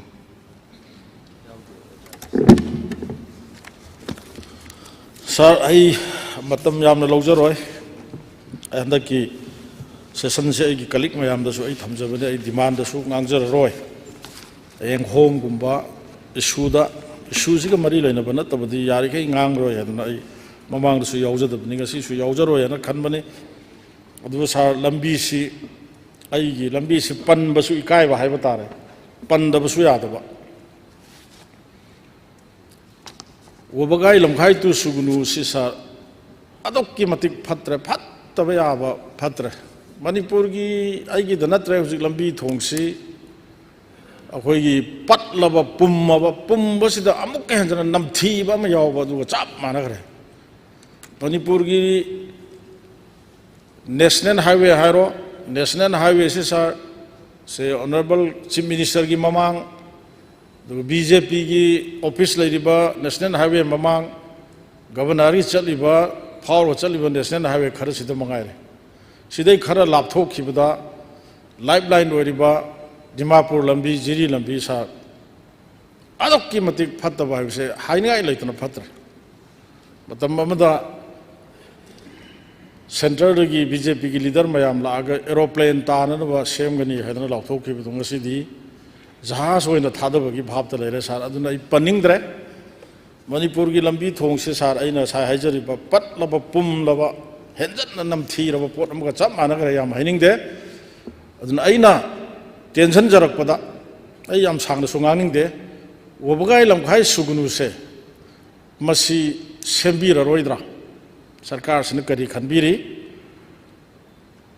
ममांगी ताम BJP अहम full ममांगी सही मंगागी ताम DPR थाग्रे अदुगी scheme दी मखादा detail project report सेमगा थारे खोले सोम लाप अदु ngang tale sa ikai ba me yaure du ikai ra su ikai na praja gi mihut habdu oirurabani na ikai na sar ai puthok chari bani adu na sidi honorable minister concern su ai di ngarang na han da khangi masa ngam da na anda ki house lak tre da na phone tok jabani du ring di chatlaga phone su pai bi dre adu agas house ku thang da honorable minister yam na thu na phaba नाब खोप अफब ओसनु है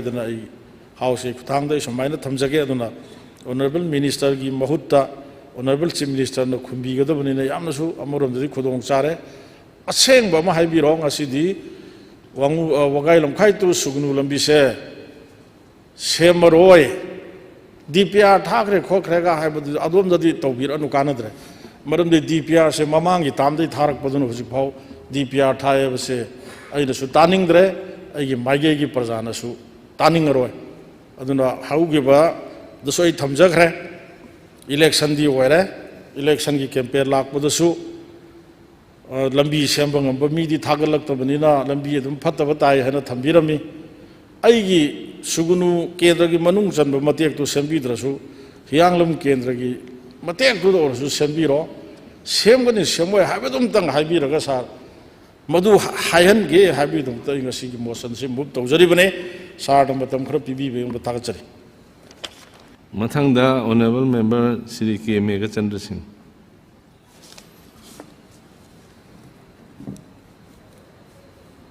sir speaker के याब लौजरगा sir आईगी demand से demand number 8 ने sir अदगी demand number 9 ने सर अदुगा सर आई पॉइंट जस्ट मिनट अमा खक्तंग अखोइगी ट्रांसपोर्ट डिमांड नंबर 6 ता आई सुम क्लैरिफिकेशन अमनि दंग ऑब्जर्वेशन अम थमजेगे सर अदुम तंग खितंग तेन बिरगा तै दो कदवा सर यारे या तब याम तेन मिनट अम तनि सर सर डिमांड नंबर 6 दी आई ऑब्जर्वेशन थमजबनी ट्रांसपोर्ट ता सर ट्रांसपोर्ट से सर यामना अखोइगी मरोइना इंटरनेशनल एयरपोर्ट मणिपुर की सिदा अखोइ हाना वीर टिकेंद्रजीत एयरपोर्ट हाइदना इंटरनेशनल एयरपोर्ट हाइदना ममिंग थोन किबा अखोइ लैग्रे अदुगा हाउस तसो अखोइ पुथोकनगरे खनखरे लोइना सर मसिदा आइना क्लैरिफिकेशन अमा सिक तौजबसी हंदक अनौबदा 10 एयरपोर्ट तरा ममिंग होंदोक होंजिनगी अमा लई इरगनी हाइदना हाइबसिदा अखोइ मणिपुर की सी होंगदौब लैब्रा क्लैरिफिकेशन नंबर 1 मसी लैब यावरगसु होंदनबा आई अदुम ऑब्जर्वेशन थमजबनी सर अदगी सर हौजिक एयरपोर्ट सेमगलिबसी मसी थबक वर्क प्रोग्रेस से यामना तपथरे हाइना पाउ खर फंगी अदुना मसी तपथबसी सेंथुम डिमांड तौरप खोलकपा मैम सिंगसिना थबक से तपथबनी हाइदन हाइबसु ताई अदुना मसी थबक तपथबरा तपथदनबा थबक लौखटपियु हाइबा अमा सर अदुना मसीगी मसी क्लैरिफिकेशन से मतंग आई थमजबनी ऑब्जर्वेशन होइना सर सर आईगी point demand number 8 public works department sir आइसु पॉइंट दुम थमजेगे सर अहानबदा आइना थांगचबसी डिमांड नंबर 8 की मणिपुर की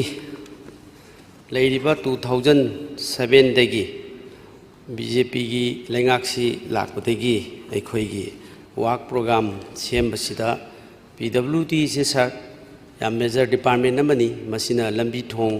डिस्ट्रिक्ट अदगी डिस्ट्रिक्ट हेडक्वार्टर टू अखोइगी विलेज अदगी डिस्ट्रिक्ट टू अदगी कैपिटल मयाम जिंगसी अखोइ समनदना तौबगी प्रोग्राम जिंगसी PWD ना अचौब रोल लौरिबनी सर मसी हंदकिसु अखोइगी बजेट हुजिक लेग्रे aduna akoi khanaba hore discussion hore aduna akoi gi mausana major department work program sembasi akoi gi May April May degi prepare tawba haunaba adegi work program gi department gi work program si work program committee laidana masigi magi kendra gi or tungan ba akoi gi kendra gi chakwa thorangi hapkadaba semgadaba si plan si ngan hui aduga masi financial year nangnanaba lambi thong semba khotpa gi program si tawi aduna masi chahi khudingi semgadaba si chahi khara semkidaba khoi thengnare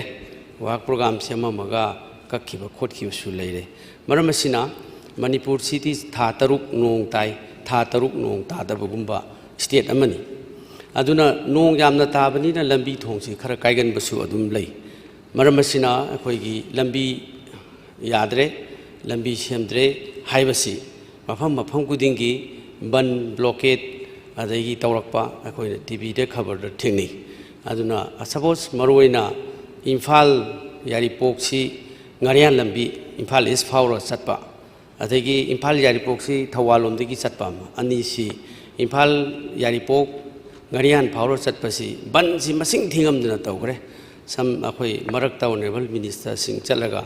lambi semani kholne hairubdi lei adubu masi sahi biti phanam yam chale aduna masi deisida yamna lambi si nuaitaba khotaba lei masi akhoi gi program semba siga mari leine rei aduna program semdaba si namaram oira kanda program semba khotpa sigi sum taptharakpa misoi khiba sahi ema sugum basina development packet pasingam daba oiribra masi madi oiragadi akhoi gi lenga asina masi karigi problem lay center degi fan laktabagira natraga sugumba major department singsida sahi khudingi program semgadabasi masi walakpa missoiba tawraibasi maram karigino haibasi ai thamjaningi aduga maruina atop hojik mafam jaga singsida district connecting road mayam sing adagi village connecting road mayam singsi yamna phibam chadana leire aduna yarabadi program su sembiu program miss out tawbiganu aduna masigi masi failure basi program si paikhanana tawbiu haina number 1 aigi demand sida thamjari sir ani subada fails to complete the ongoing construction of the national highways and the trans-Asian highways undertaken by NSIDCL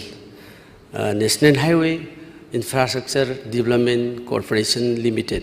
hairiba agency sina paikhaliba mayam singsida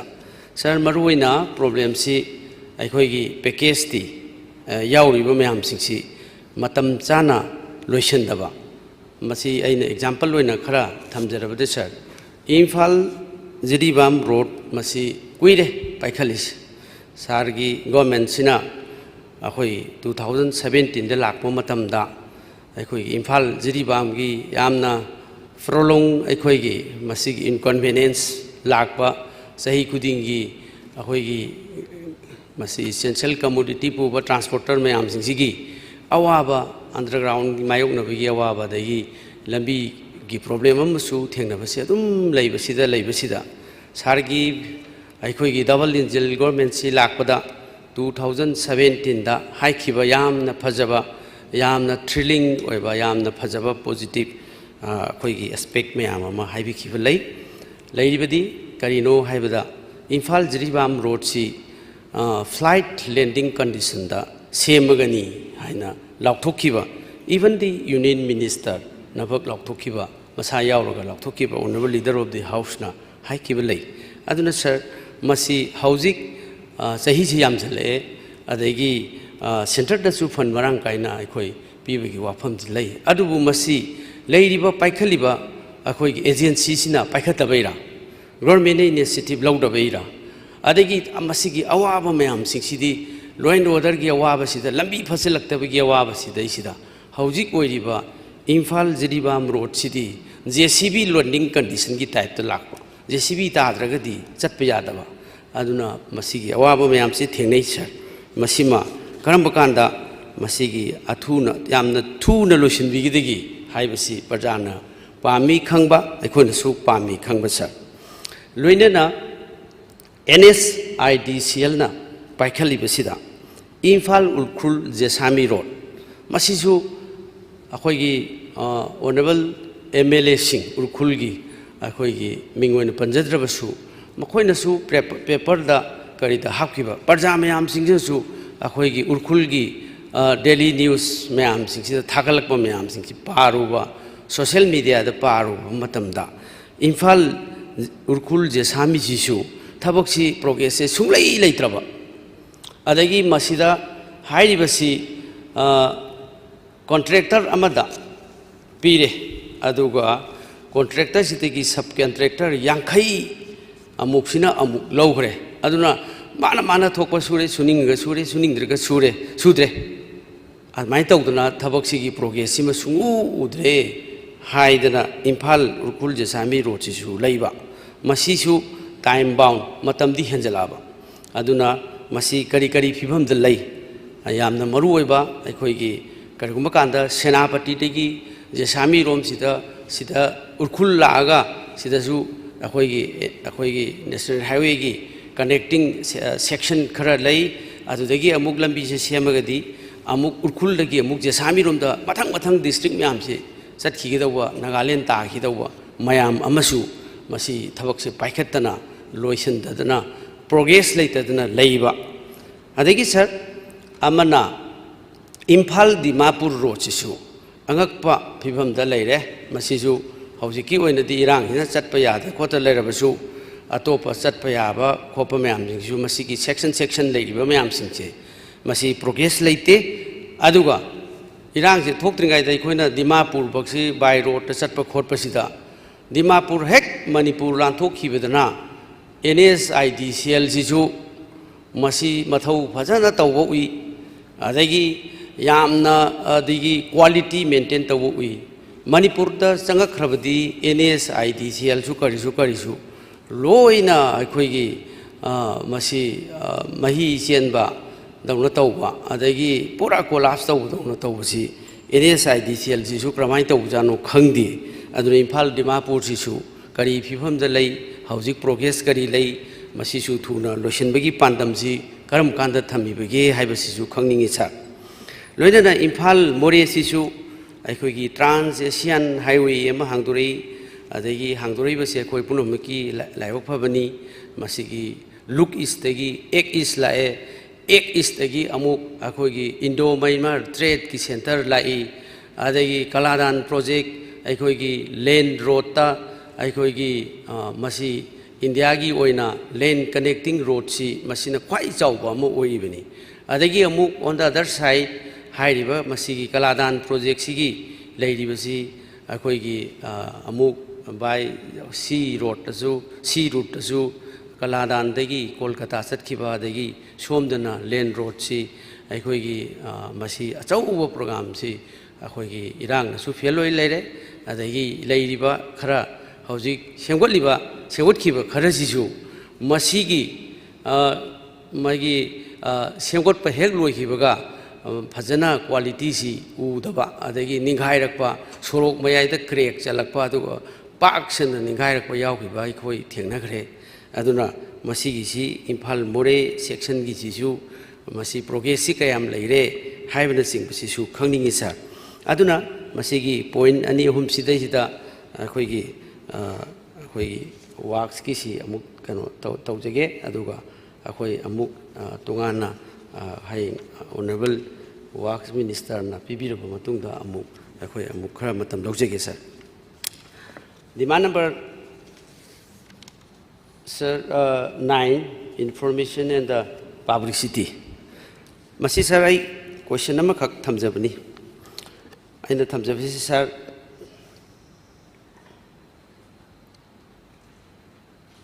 inability to provide safe and secure work environment for the journalists. Journalists mayam singsigi awabasi aikoina cover adagi tawbiriba adagi reporters sing field da Manipur gi irang mayam coverage tawwa tongan ba development gi हाइरिबा मयामसिंगसी अखोगी जर्नलिस्टसिंगना थेंगनरिबा वाबसी खबरसिदा यामना नुंगाइतना अदगी थ्रेट लाकवा मयामसिंग अखोइना उई सर प्रेस एंड मीडिया हाइबसिदी प्रेस हाइबा मीडिया हाइबसिदी इंफॉर्मेशन मयामसिंगसी is a bridge between the government and the people अदुना मसीदी अखोई मिनसमा ओइरिबनी अदुना कोरिमुकांदा अखोगी एनी अखोगी तोंगान तोंगान ऑर्गेनाइजेशन ओइरबसु सरकार की मेशिनरी ने ओइरबसु मसी जर्नलिस्ट सिंगदा प्रेस एंड मीडिया की सिनाउसिंग तोंगान तोंगान बा बोट इलेक्ट्रॉनिक्स की लेरिबा अदगी मीडिया की मयामसिंग अदगी प्रिंट मीडिया की लेरिबा मयामसिंग सिदा डिस्टर्ब तौबा हाइबसी अखोई पुनमकी मांगजबनी हाइने खली अदोइना लाक्चनिंगिबा पॉइंट सर इम्फाल टाइम्स की रिपोर्टर अमा पाउमी अमा कुमनथेम धनचंद्र कौबा अमा हौखिबा मे की तांग मापनदा 2024 की नुंदांगी पुंग निपान ताबा स्वाइसिदा मंगोंदा अखोइगी सखंगदबा मयाम चंगक्तना खोतना तौरमी हाइबगी केस पाइखली पाइकादगी तौना खोतना हाइबा मयाम थ्रेट मयाम लाकपा मागी निंगतमना मागी रिपोर्ट फोंजबा अदगी कॉन्स्टिट्यूशन की पीबा अखोइगी हक मयाम सिंह प्रेस ने मीडिया की सिनाव सिंह जर्नलिस्ट मयाम पाउमी मयामना तौजरिबा मयाम सिंगसी असोइबा लेरबसु खोटबा लेरिबा अमबगी नतना मकोइदा डिस्टर्ब तौबिबा खोपा हाइबसिदी नुंगाइते कनानो करिनो खंगदी खंगबदी अदु मसी करी करी एक्शन लखोटपिरी अमसुंग मेजर्स लखोटपिरी अखोइगी जर्नलिस्ट पाउमी मयाम सिंगसे मकोइगी प्रोटेक्शन तौननबा सरकार ने करी करी लखोटपिरी के हाइबसिमसु अइना खंगजनिंगी सर अदगी नहारोल की थौदांग खोइरोम लोयालकपा कौबा नहारोल की थौदांग एडिटर अमसु हौखिबा जून की तांग कुनबरी दा मागी सु किहलंबा मतुंगदा अदगी तानारकपा अदगी युमदा नोंमै कापसलंबा खोलंबा यावी हाइदना सुमाय तौदना मखन मखन कया थेंगनरी अमसुंग खबर सिंगदा अखोइना थेंगनबदुदगी अइना सुम हंगजरकपनी कनानु करिनोदी खंगदे सरकार न मसी करी करी एक्शन लखोटपिरे अदगी करी करी इन्वेस्टिगेशन तौबिरे हाइबदु खंगजनिनी सर लोइना हंदक हौखिबा अगस्त की तांग वानदा अइना खबरदा थेंगनबददी हाइरिबा पुलिस पर्सनल दु सस्पेंड तौगरे हाइबदी ताई अदुबु आरसी मंगांगचा रोमेश चंद्र कौबा रिपोर्टर अमा इम्पैक्ट टीवी की सुम मथंग मथंग यामना पीसफुल होइबा रैली अमा चटपदा अदगी यामना मागी डेमोक्रेटिक हक अदगी मयाम चचबदा अदगी मा रिपोर्ट खोमननबो होनबदा मंगोंद फुबी खोपीबा तौबो खोपीबदु अखोइना थेंगनखरे ई थोकपा खोटपा मयाम अदुबु मसी थेंगबसु थेंगना मागी एक्शन खर लखोटकीबसिसु थागतसै लोइना सर मसुगुम्बा जर्नलिस्ट अदगी तोंगान तोंगानबा रिपोर्टर सिंगदा तौबसी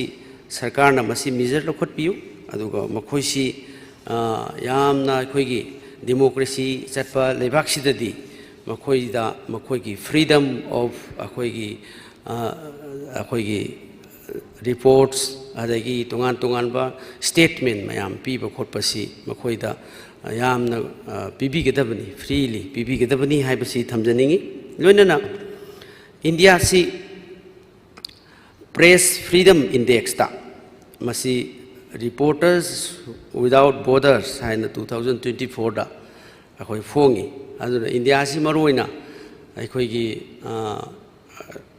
फ्रीडम मागी प्रेस की फ्रीडम से मसी यामना अदे क्वालिटी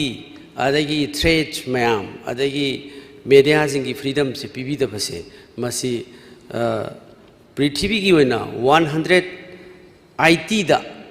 159 की सीरियल लई अदुना फास्टना नॉर्वे गुंबद लई फ्रीडम से फजना प्रेस मीडिया की सिनाव पीबा खोटपा मैम से लई इंडिया की सी इंडिया एज ए होल अमसुंग इंक्लूडिंग मणिपुर मखोई की फ्रीडम से अखोइना मटपा अमसुंग थ्रेट तौबा लाइफ अटैक तौबा खोपा मैम सिंगसी लैबसी अखोइना थेंगनै मसी पुनमंगना अखोइ पुनमकी कानबा ꯄ꯭ꯔꯦꯁ ꯑꯦꯟ ꯃꯦꯗꯤꯌꯥꯒꯤ ꯑꯗꯒꯤ ꯔꯤꯄꯣꯔꯇꯔꯁꯤꯡ ꯖꯔꯅꯦꯂꯤꯁ ꯃꯌꯥꯝꯁꯤꯡꯁꯤꯅ ꯏꯖꯕ ꯈꯣꯠꯂꯕ ꯃꯌꯥꯝꯁꯤꯡꯁꯤ ꯑꯩꯈꯣꯏ ꯄꯨꯝꯅꯃꯛꯀꯤ ꯗꯤꯃꯣꯀ꯭ꯔꯦꯁꯤꯒꯤ ꯃꯄꯥꯡꯒꯜ ꯀꯟꯈꯠꯅꯅꯕ ꯑꯣꯄꯣꯖꯤꯁꯟꯗ ꯃꯤꯠ ꯅꯥꯀꯣꯡ ꯑꯣꯏꯍꯟꯕ ꯑꯗꯒꯤ ꯁꯔꯀꯥꯔ ꯄꯥꯏꯔꯤꯕ ꯃꯦꯆꯤꯅꯔꯤ ꯃꯌꯥꯝꯁꯤꯡꯁꯤꯗ ꯃꯈꯣꯏꯅ ꯇꯧꯔꯣꯏꯗꯕ ꯃꯌꯥꯝ ꯑꯗꯒꯤ ꯂꯥꯟꯅ ꯇꯧꯔꯤꯕ ꯃꯌꯥꯝ ꯄꯨꯊꯣꯛꯇꯨꯅ ꯃꯌꯥꯝ ꯈꯪꯍꯜꯂꯒ ꯑꯗꯩ ꯑꯐꯕ ꯊꯕꯛ ꯂꯥꯛꯅꯅꯕ ꯍꯥꯏꯕꯁꯤ ꯌꯥꯝꯅ ꯃꯔꯨꯑꯣꯏꯕ ꯑꯃꯅꯤ ꯑꯃꯗꯨꯅꯅꯤ ꯑꯩꯅ ꯃꯁꯤ ꯃꯈꯣꯏꯗ ꯇꯧꯔꯤꯕꯁꯤ ꯃꯤꯖꯔꯁ ꯂꯧꯈꯠꯄꯤꯔꯒ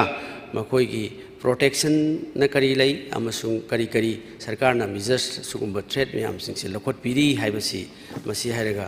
ꯑꯩꯅ ꯃꯁꯤꯒꯤ ꯋꯥꯐꯝ ꯋꯥꯍꯪꯁꯤ ꯊꯝꯖꯔꯒ ꯇꯦꯟꯖꯔꯤ ꯊꯦꯡꯛ ꯌꯨ ꯁꯔ ꯃꯊꯪꯗ honourable member Shri T H Lokeshwor Singh sir ꯂꯟꯁ ꯕ꯭ꯔꯦꯛꯇꯤ ꯃꯤꯅꯤꯠ 5ꯗ ꯉꯥꯏ ꯁꯨꯝ ꯆꯠꯊꯔꯒ ꯈꯔꯗꯤ ꯁꯥꯡꯒꯅꯤ ꯇꯧꯖꯔꯒꯦ ꯇꯧꯕꯤꯔꯣ ꯑꯗꯨ ꯂꯣꯏꯔ ꯇꯧꯔꯁꯤ Okay, thank you. Honorable Speaker, sir, ngasina kadmosan thangat chariba si kesu department ani katani anbada demand number 8 Public Works Department duga ani subadana Social Welfare demand number 44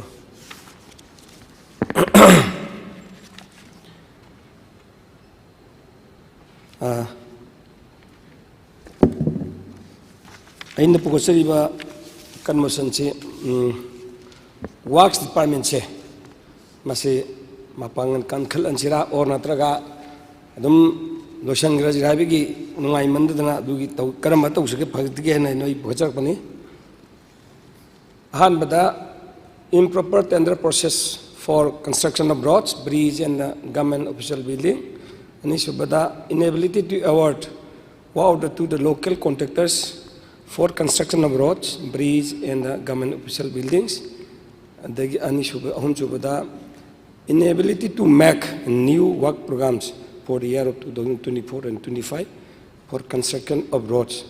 and the bridges. Hajabani. Adubu Harbor Public Works Department se sir tashengbadi laiba ama chakotpada lambi thongje khwai number 1 se oibanina koi punamuna ngasai sida loina miyeng change works department sida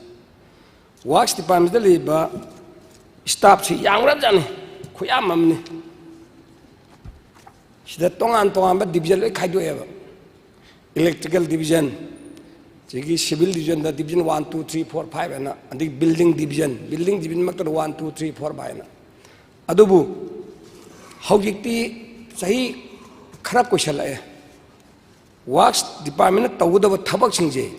kogi anauba agency mayam hangalaga moi tawundaba jaga duda lambi bakta karyani police housing corporation subu yakhale adagi national subu karigi karyani PDA ne ga subu su yakhale hai subject to correction adudana si building sabara for example any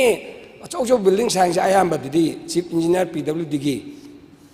na ayamba khoi authenticate tawe aina khangjabada so far aduga ngasagi agency mayam ama hange kare any department khuding hangunum hange hel ke jo hange police housing corporation sina kamai to ge police housing corporation speed moi gi guide te pi du di home department ge mari lena ba building sing khatang haina ui kaya mu chum lang hore honorable leader house chunok pira kani then adigi MDS haro akoi gi kari haitare ne mana hek darkar lai ba koi gi kanoga akoi gi mahut darkar lai haitare koi gi hol saba pukhi tauba adagi macha masu haitare na ayamana loi uba society du haibase then adigi MTD haro magi TD ga mari lena building adigi magi hek madu mari lena ba maximum haiba adada hojikti pung ama tabai time extension pije hojikti harba agency si mayam se loin thola ano no ba appointment chal half khamina hojikti PWD leriba yena ayam se free da tolop sabaga chamana lere kali dek example bridge division हारो कनो अखोगी building division हारो अचौचौबा सारेबा मयाम जे company न खरा सा दगी agency न मयाम तो सागे खिदेदी BD 1 2 3 ले मयाम जिदी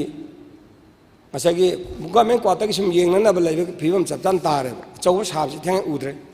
खराबना कंपनी दे पिथोखरानी खराबना दु तोखरानी अदो इतारगदी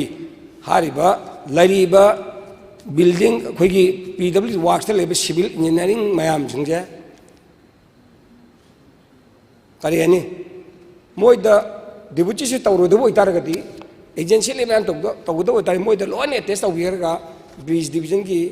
कनुगी अखोगी बिल्डिंग डिवीजन की इंजीनियर मैम से लोना अखोगी करी यानी अखोगी टेस्ट तौनी खंदे अमन तौ नत्रगदी सोमदसु मधुगी से एग्जांपल पुलिस ऑफिसर को चौ बिल्डिंग साना है काम इंजीनियर मैम दरकार लेगिनी मागी कैपेसिटी तौबा ओ नत्रगा होजी हेल्थ हांगिबा अखोगी इंजीनियरिंग सेल हारो MDTC हारो MBS हारो अदगी अखोगी MOBC की मोबेट की हारो मयाम दे चखुला आमनिना ngसाइगे करियाते मतमम दे PWD ना सारगा लोन बिल्डिंग में गवर्नमेंट की हेक मरी ले मैसी बिल्डिंग में खदी मोनि पाइबिरमनी अदुदा सिदा लेबक थीबमना इलेक्ट्रिक डिवीजन हाइबम ले मसीजिना हारबा बिल्डिंग के साब लोरम मतुंगा इलेक्ट्रिक डिवीजन की इलेक्ट्रिफिकेशन की पार्ट है हयेंग करिम याक्तगनी इलेक्ट्रिक डिवीजन गवर्नमेंट की कानूनिना एजेंसी अमा सारमगसु इलेक्ट्रिकल डिवीजन दे लेबी इंजीनियर सिंदो अदुना येंगदबन हायदने मामांगेददी इनी अतोब एजेंसी में डिपार्टमेंट डिवीजन तो हेल्थ के हारो फॉर एग्जांपल कानूना पुलिस ऑप्शन को सागर MDT सागर हरगसु हर इलेक्ट्रिकल पार्ट अंगे दी PWD इलेक्ट्रिक डिवीजन लोइना डिवीजन तौरमेबा करिगिना तौरिदो हयेंग लोर कांदा हर एजेंसी दी साल लोर ठिकादार को साल चखरम नमदगी येंगनाबा लेतमनिना मसागी मोंद लोइन तौबिरम नाउ हौजिक्ति अदु सिस्टम दैन हौजि हंगबदा अदु लेट्रेन ताई कायाम चुमी लाले दोना होनबल लीडर हौजन चुमथोपिरकनी अदु अइना ngasi अइ तौजरइदी हौजिक्से PWD से PWD ममिंग Dangwal public works department हाइबा दु खतंग लाइबगा चम आनरे स्टीमेन मोय लोय सानी हेक्ता दु सारो लोय सानी डिपियांग बा लोय सालोने लोयबा कंप्लीट लोर कानने अदुम मापांदि लाकपा कंपनी लोय पिथोखरानी अदैदि सोमदि इंजीनियर मा खुद हांगरनी अदगी इंजीनियर खुद थिनबा याबा जगह सु अमत यावदे से एग्जांपल कोई PhD डिपार्टमेंट हार फॉर एग्जांपल NDTV मखा की कनो कंपनी दि पिथोखरा अद इंजीनियर ओनली मची मचांग कल मचांग याव यंगनबा लोरे थबा स्टीमेन मोय लोय सारे अदु मोन साबजना तबा इंजीनियर लोय सारे अदुगा कंपनी दि पिथोखरा कंपनी दि मोटिवेशन तो याबा कल मान जौसल को हजिति आई नान पुगचरिदो लाइकवाइज अदमाइन तौदरा PWD तौबि मैसी स्टीमेन मोन साबा DPR मोन साबा अदुगा पैसा जी चाखलएना कोई लोकल कंट्रैक्ट से पीबा याय यादे तौबदगी मो असै अतोप कंपनी ने लोइन पिथोखरा अदो इतादी अतोप कंपनी ना साबा मतमदा कदीदे खोय लमदम सिदा जेलोंगदा कयाम इंपैक्ट तौगे हैबबो सारमन कंपनी दन होल छानना बा मागी मिस्ट्री फस्टी होल मैं लेबर मैं लोइन पुला आने बा मैक्सिमम पुलानी अदी मुंगने क्वाइ नुवारे से मु इनर लाइफ परमिट सिस्टम ने का चिपारगा नुआइना लेरनी था तरु की सही नुआइ लेरन काइम अदुने कारपाइन है मु नुआरे अदना मादैदी लंग ममंग दा लानी लाकर पेक थलनी अदैदे मु जलो मैम दगी सुम कुइसाला में सही अमनि अहुम बाजलगदी थबक सुनि खोगी मैतेन पिनिंगदे एनी सिदा लेब इंडस्ट्री में आनि बोयगा खोगी करेनी युमालोंदा दम पुरचखरनी अदोइदी कंपनी दे पिरिबा थबक मयाम छे करिगुम लोकल कॉन्ट्रैक्टर स्पेशल कॉन्ट्रैक्टर सिंगा पिरम तारबदी अदुगी अवाबदो खोइदे पैसा से मांगदो मयाम पुनम हाइतारने लोइन हौजी लोइन हौजी कोई रिंग रोड हौजी साबिदो तौरी मयाम जिसु कोई स्टेट कॉन्ट्रैक्टर लोकल कॉन्ट्रैक्टर अमदा यावम नु मानदे कंपनी माई काइटेरा छुइगे छुदे तौदो लोइन कंपनी पिथो मनी पिथो मतुंग देदी कंपनी ने होल मयाम से मशीनरी दिन खंगे अमनि कन लोइन पुलानी अदी मिस्ट्री फस्टी मदी लेबर तो लोइन पुलानी अदुदि लोइन पैसा से लोइन खोमगा मणिपुर की फंगमंदोप लेबर सिंगना दै नोंग सु तान जमाना फंगदो पैसा मयाम दो लोइन पुरचखरनी अखोइद कदौरे मोइना सगे थनम्बा अखोइ की करे ने टॉयलेट की पार्ट तो अदुना थनम्बा दुम लेरमनी अदु कदौरे कदाइ दे सोए अखोइ इकोनॉमी द तप टाइम सोनी काइनेबु profit to fit mayam de loin puraga harba company to the loin ko mayam pura sakra dongni adadem suramani da moi matam lo haran sahi ma to toromani adadi Canada tainerni PW dong tainerani yarata kanda engineer ka dong lei chief engineer ka dong lei works minister ka dong lei tainerani ado itargadi masi koina sida contractor so yamba state contractor special contractor lei ba satu ka kyano le shaida state special contractor chahunga trampon trahomdoi aduga mamang da khoi tu dogun a mamangi matamra saniga fumapan pulamna satru awe satru mayad le special contractor ngata adu moina thamiba contractor se lupa lak manga di ta deposit se hauye bu special contractor thabak se maximum pidre hare contract association han khabar da kagas ta yawi adu tadi moiga loinari ba special contractor ma ka ba kanda kari sangai bu moi da machineries ki drozer lega da uni haini roller lega da uni haini adigi magi ngaji kanoda bank da lupa su lega da uni haini adigi magi misti skill labor sing mi su lega da uni haini adu ma loina ga to chang da doi mani mi lauru ru ba ngasai gi loan lauru ri ba tawru ri ba mayam du di thabu chungpi pi dram na gi ti moi gi tawjadra su yare akhon lak manga ma thamjiru lak manga mi chatuk da di kaya tare ba special contract ta Bulamna first class punjar lising kaya tar lising ahunga chatru chahunga nifumapan adagi makada chate kan 96 amsu yauri si mayam je first class second class third class fourth class special kan pulaga ni harba mayam je adubu harba local contractor pi bagi mota khogi karyani mapan contractor sinda mapan company sum pigi bese kari thola kani harba matamda aroi di kada di impact la kani lianong mida amusung economy da state economy da tap tiny impact pirani adu dana masi gumba se tawdana ba honorable leader house ti taseng haru di khoi yelong se kanna bi dam tana kadang chitana angam thak ta hona dana ase hona birimina sigi lambi si da su mainly maruina infrastructure development se masi senine khoi da yamna khoi mi pai dana tawjere se te laga di manipur si yelong mayam loina mangrani haiba mayam jatai nate thabok chuba lakpa mayam da leisala kanda khoina suje gada tok tok do mele tawje gado mayam do lakpa kan yam easy wena lak to ram ni na ngasagi kare haitar ne pikraba stage sina ngasagi moina thabok loin sugar khoga tawdar economy failure ka do ni adu si matakta ngasagi nong sura sajari ba khoi lelai chu pamong maring tan heudra कोई skill level non skill level लेहुरी बा मिस्त्री की थबकता देखी अतई दौड़ बा मयान मद उ सुबगी lambda electrification lambda अदगी ngasai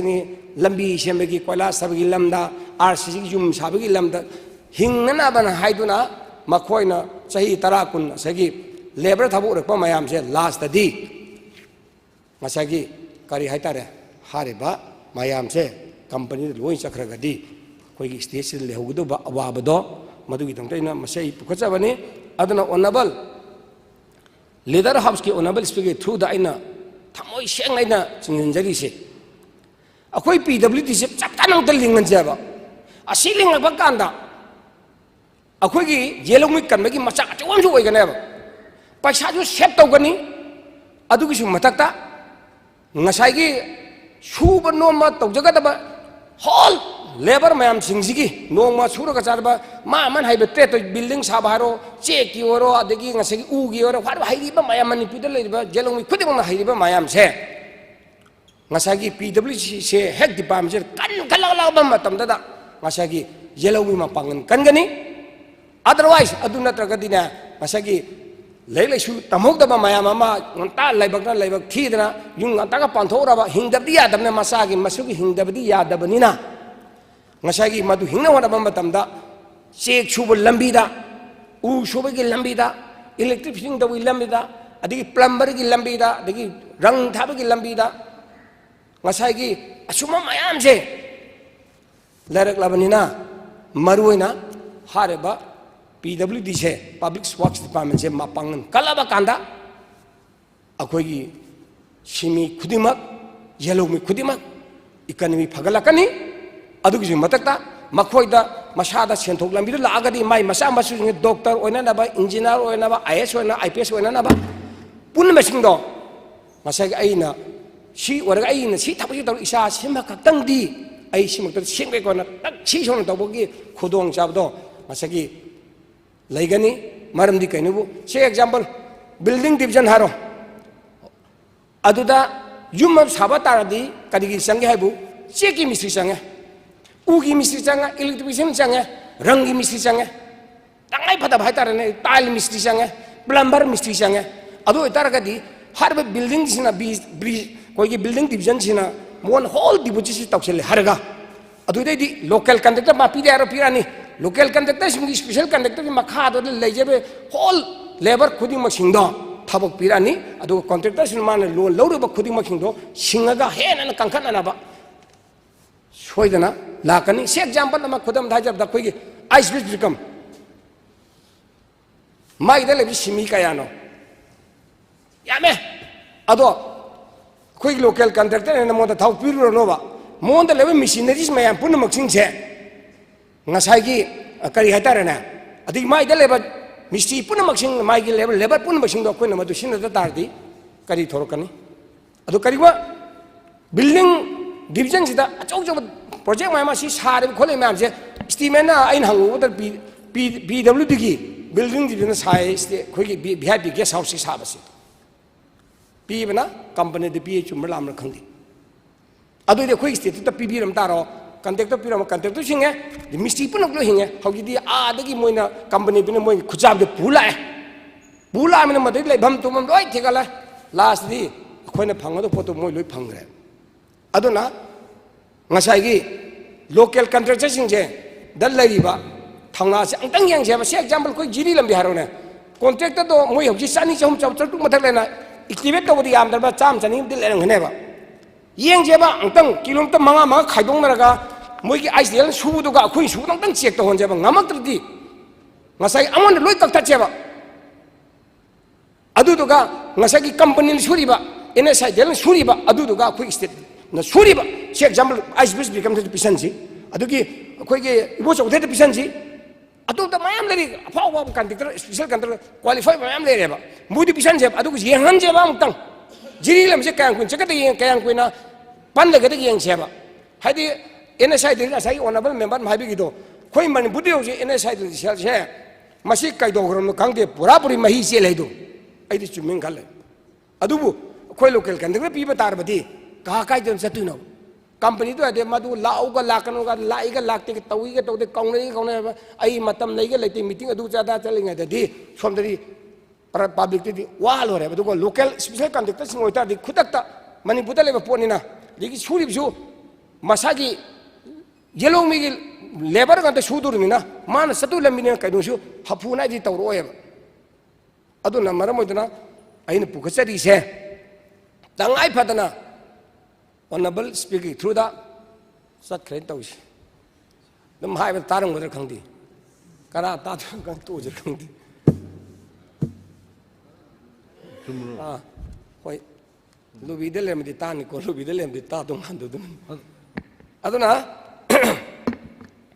aina hajari sida maruina special conductor sing ngare aina appeal da through aga sausa taw jing singare tangai fadana ngasai gi akhoi de pidri se karigino atamna na conductor hal hebra natraga noine thabak khoine surya thabak sida pendra hebra dugi su masagi contractor sing su upiyo aduga aina sum ujabadadi piman latra mina ngasagi mogi kano haje mogi wakhan thauna lingjan punna basing do summa che beng te lo laure khala su thabuk to continuation na pire di beng se loan ma thang na pira ka doiba loan do che ki thabuk to pirak ta mina sing bate problem do ga di mon da mai ki financial problem che te create torokba aduna maram oiduna hariba local contractor singhida kariumba manipur ki infrastructure ki whole civil works electrical works sig mari lena basing che masidi aidi bibi ragadi sungsoi soidana manipur ki sinmi koi ki economy phagalakani aduga ngasai ki nong macara tanjari ba khuding masing do adudigi magi masagi masu sem hona ba matam da thabak to phangabni na sungchoi jo dana kana ba phangkane haidana ai hariba kano se maji yaragi honorable leader house puning jing se special conductor yaragi local conductor se pi na ba tawbiyo aduga amana tender process akoi ki rule se matang se me adubu cabinet haibsne khwai shaure tender to buka anda karora ma helaba natra manga tara helaba central sports section oiba taraba adu irgadi e tender se compulsory must to godone hayam esum thengna ko si doli niom jongare aduga ngasagi manual se sungcha chanar roi haida tawrugum ji haida tender se tawrugum ji haida if karo plus orgadi madu e tender tawra se haida na tawre adubu laibak thiba amana aigi yawana khoigi seida khoi house kera hangjar ba khoigi chomang kaibi rota khoigi arai dep ki makhada karor kuma pangsam amon khara sanction torpoda tender toboda masagi cabinet na masagi e tender tobi muhta masagi manual tender toboda aya pire adugi acceptance hai kanana big chief engineer na bigen hena notice ta sidi yaure aina hangi sab kanoda khogi unistar question hangba kanda adu hariba amount se tender amount na segi lakh kun gani thoiga karo kuni thoga lakh kun manga ga singum tra to ga chatru ka marfu ni thoine adai dai hangjening ina aina sum khanging dar hai tare na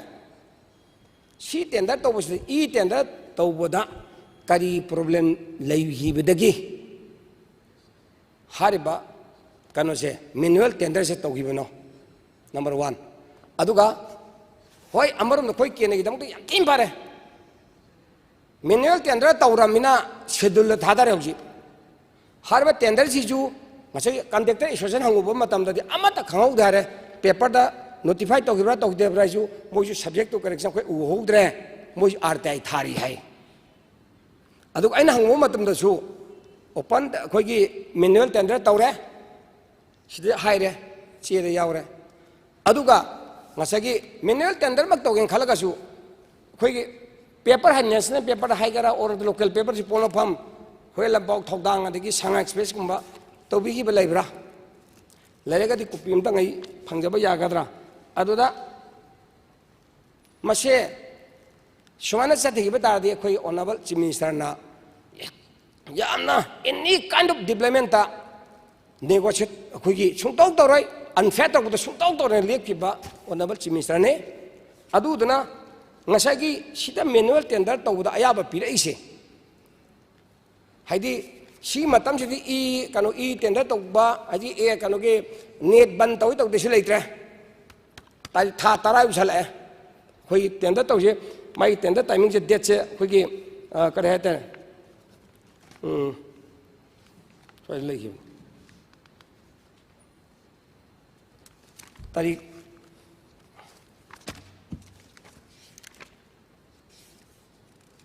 gamana kibne pire isli thatra 2023 gi kanoda pire adum haure koi the 13/10/2023 sai matam ji di ai na khalubana ni se yada bi ki tawjang khalure ba dai si matam ji ni si pura puri chalai re ba aduda ngasai gi si tok dapse kari gi no haina thirak pa kanda kari problem mai bina masidi ai angtang ansta question hangjagi bani khumaya pire aduga siki tender process acceptance power se si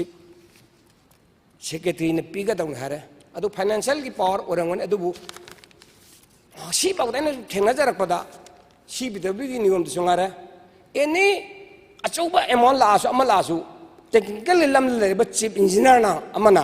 madu acceptance pi eba adu sidadi akhoi gi amount sidadi chawra banina PW chimjana pidadana koi chief secretary pi sijong tongren chingdok pirakani ai ju masida ai confusion kitang chachana hangjarakpani adik amana sik thabak si mari lena koi gi kene idam ta de khwaile bak phabore kainobu minus है E10 दा तोरम दा -20 30 दा थादन रखदोइनी 10 11 का तौदर लोय तोंग रखन अदुबु manual तौदे एंगोन दा क्वाइदे लेबक फबसे आइना हराव जैसे कइनोबु शेड्यूल सबक सुरे लुपा 10 बिदा 10 दम सुरे 10 बिदु 10 सुरे अखोय ददि याम कानरे अदुबुने ngasi ai nungai tab house asida ai amtang thamjage honorable leader house leader of house taseng badi lan bula laba midu madi ko ngasi boktane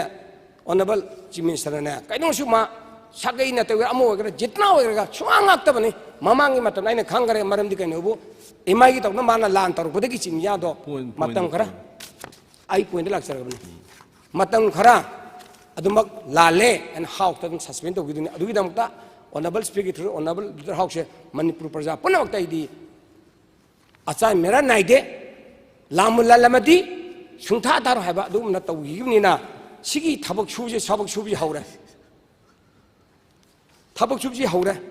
hauba kanda schedule le yare ba thabak tu ga suri thabak ji pra ulda chat le ba adu dana sigi se amutang di ngasai gi kari hatara ne से example हाँ लंबी से फुटनाई तो पाए कोयलास की लंबी से अदुगा पाकथोक पजे foot Pullum कुलुम दे कोयलास से किलोमीटर 9 एस्टिमेट यावरे पाकथोक ये पार्ट की फुट मंगा छाइसा की फुट मंगा मंखाय मंगा फाइ पाक दो शेड्यूल हायरे इंची तरुक तादना लाइबाक जो कोथो अदुगा मीटर लिसिंग अमा लान हुंदो अदुगा कंपेक्ट तौरगा बालू सिंगन से फजना कंपेक्ट तौरगा मतकता पका से लेयर अनि लौरो करिगिनो हाना लेबल मयादा लेबा लंबी की कनो अकन बसे सिगे स्ट्रेंथन तौबो याना न काइन 23 पालोमेना हयंग चबकांदा बाक थोइबा अनिम की बोथ साइड पाक थि सका दो तारा दो नि हाइदना कंपलसरी मामदी सेन ग्रेवल से याउदरगदी पका जे डायरेक्ट लेबा का ताइना लौबो यादन मादा सिगी स्प्रिंग प्रोटेक्शन ना कोई फिल्ट्रेशन मा लेबनिना सिमदि सुंया यारो है एस्टिमेट यावरे अदो यावबसिदा सी पास आई नहान चले येंगे इंजिना मसाम सोरी सारा लाले को सिमदोक्चर चिमदोक्चर के है ना कोई फसंग ना मीटर चाम है तौमिना सोना तौसिको है ना यानरे लेबा कोथोय हुंदोए अदुगा रोला ताए अदुगा बालुसिंगन जे इंची मंगा तो थाना चाता है कंपेक्ट तौरे अदु पका लहोले थौरो येंगो को येंगे कारिम तौरे अदुगा तौदब जगह ना पेथोक खोतोक मैम तौरे अदु सिगी स्कीम जी प्रोजेक्ट को मनी लाख कुन करोड़ कुन थोई ताब आंगांग पैसा नते पाक पाक थोलकदुसु नते हारे ओदे अदुदा अदोरगदी सिदा इंजिना दा कायर हन हारे सार तौजेगी हाबा ओनबल सार तौजेगी हाबा हेता तौरकता अदुगा लास्टा ngसाइगी आइने सिदा हाजिनिंग सिदी कॉन्ट्रैक्टर मसा मक्सु हारबा कॉन्ट्रैक्टर से मागी फार्म से कानोनी कोई करी हाइतारे कॉन्ट्रैक्टर ममिंग से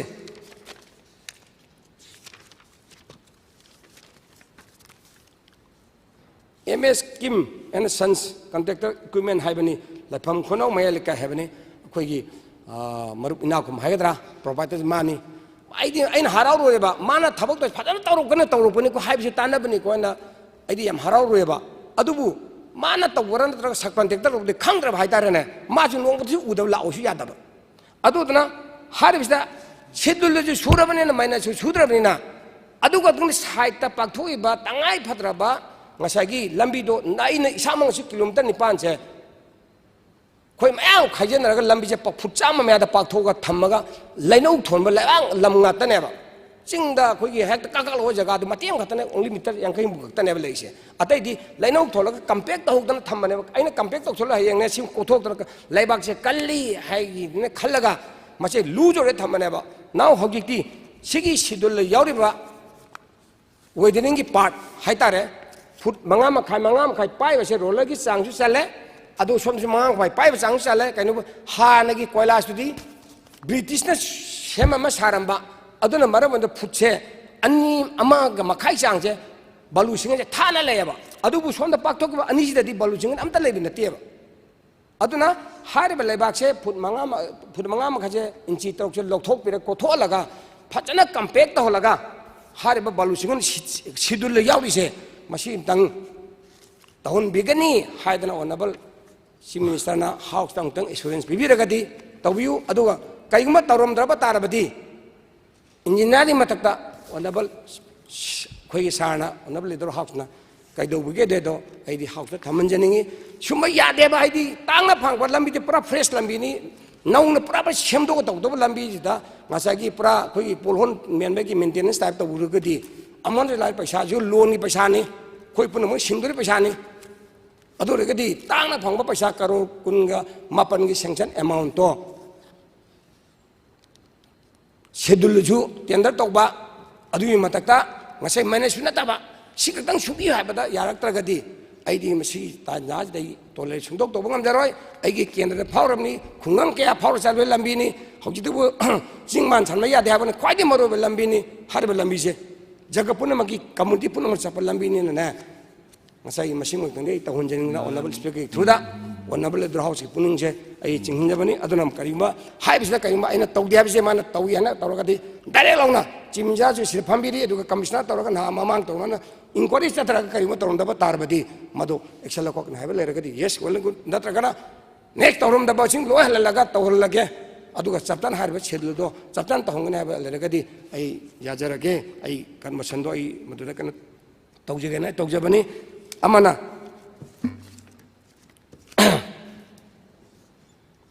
amana ngasai gi handaki chahi gi haida 2024-25 gi work program se mase hoji bobo semda base kai gumbaga work program handaki semdradi manipur di ba amata chayaro deni kari gu hebu handaki ising shaw do na land ne maram uraga na hector larak hadigi intervillage road sing adagi imdar oda mayam je pum chai lo rabni na masi karmaina program je sembi gadra sembi yaragadi sembi yu kai mo semok da tarabadi paisa laita begera or natraga matam laita habe gadra lambi de sembi yar man sai kudingi program je semda na lakpani na hande kari mo semda targdi madugi region habe tare financial constraint lai haraga na kari phim da lai kadu lai duri no maram de hai babu hawjek che mapan da su center da su BJP sarkar na chaping lere khogi 신도주 BJP 레라버니나 이니 하바가나 소나 tawbirakani khanmanina scheme mayam leri CRF digi RF paidle scheme mayam digi ASP mayam leba mayam do lokthabiraga masak program ja sembidragadi hoji lere khulak cha amta chai ruling phaling ai walate opposition walate ruling walate lambi di chingman amata hoji maximum je yadrabnina work program je sigatang sembi ba yaroidra yaragadi sembi yu haje hajaraga ai work se ishaidlu senjarage degi o amatang sida amatang chitawre degi hana khogi program lor thabse loi loi haba mayam nje payment je handaki 30 bas masi nangna ba sagi tamani thona hol kendra hum phusi da sugi ba khogi MLA na program haptar tawgi ba mayam do adum nanggi honorable speaker through da honorable dro finance ubirimina adum dang clarification khoi clear to biba yabra yaragadi to biu haina sim thamjauge aduga ai aroibda mini ama tena ka chungangjar aroige koige social welfare masi amarom dadi ko email ba koi hol punamak so orangani koi honorable minister jin open bet tarusini hekta college pension je kamai to ge he koi ubagana ibungo koi bo sidadi bibiu kai doraga koi na isagi pake pogadi ka thar pibji moidi paisa ju numi koi tha ko kai de pirini ko adu yab janti ka to par ge moi mathomadi am hinga do khalle adu dana phajana ju pibiri hoji adu bu MLA sing punama sing da haiba se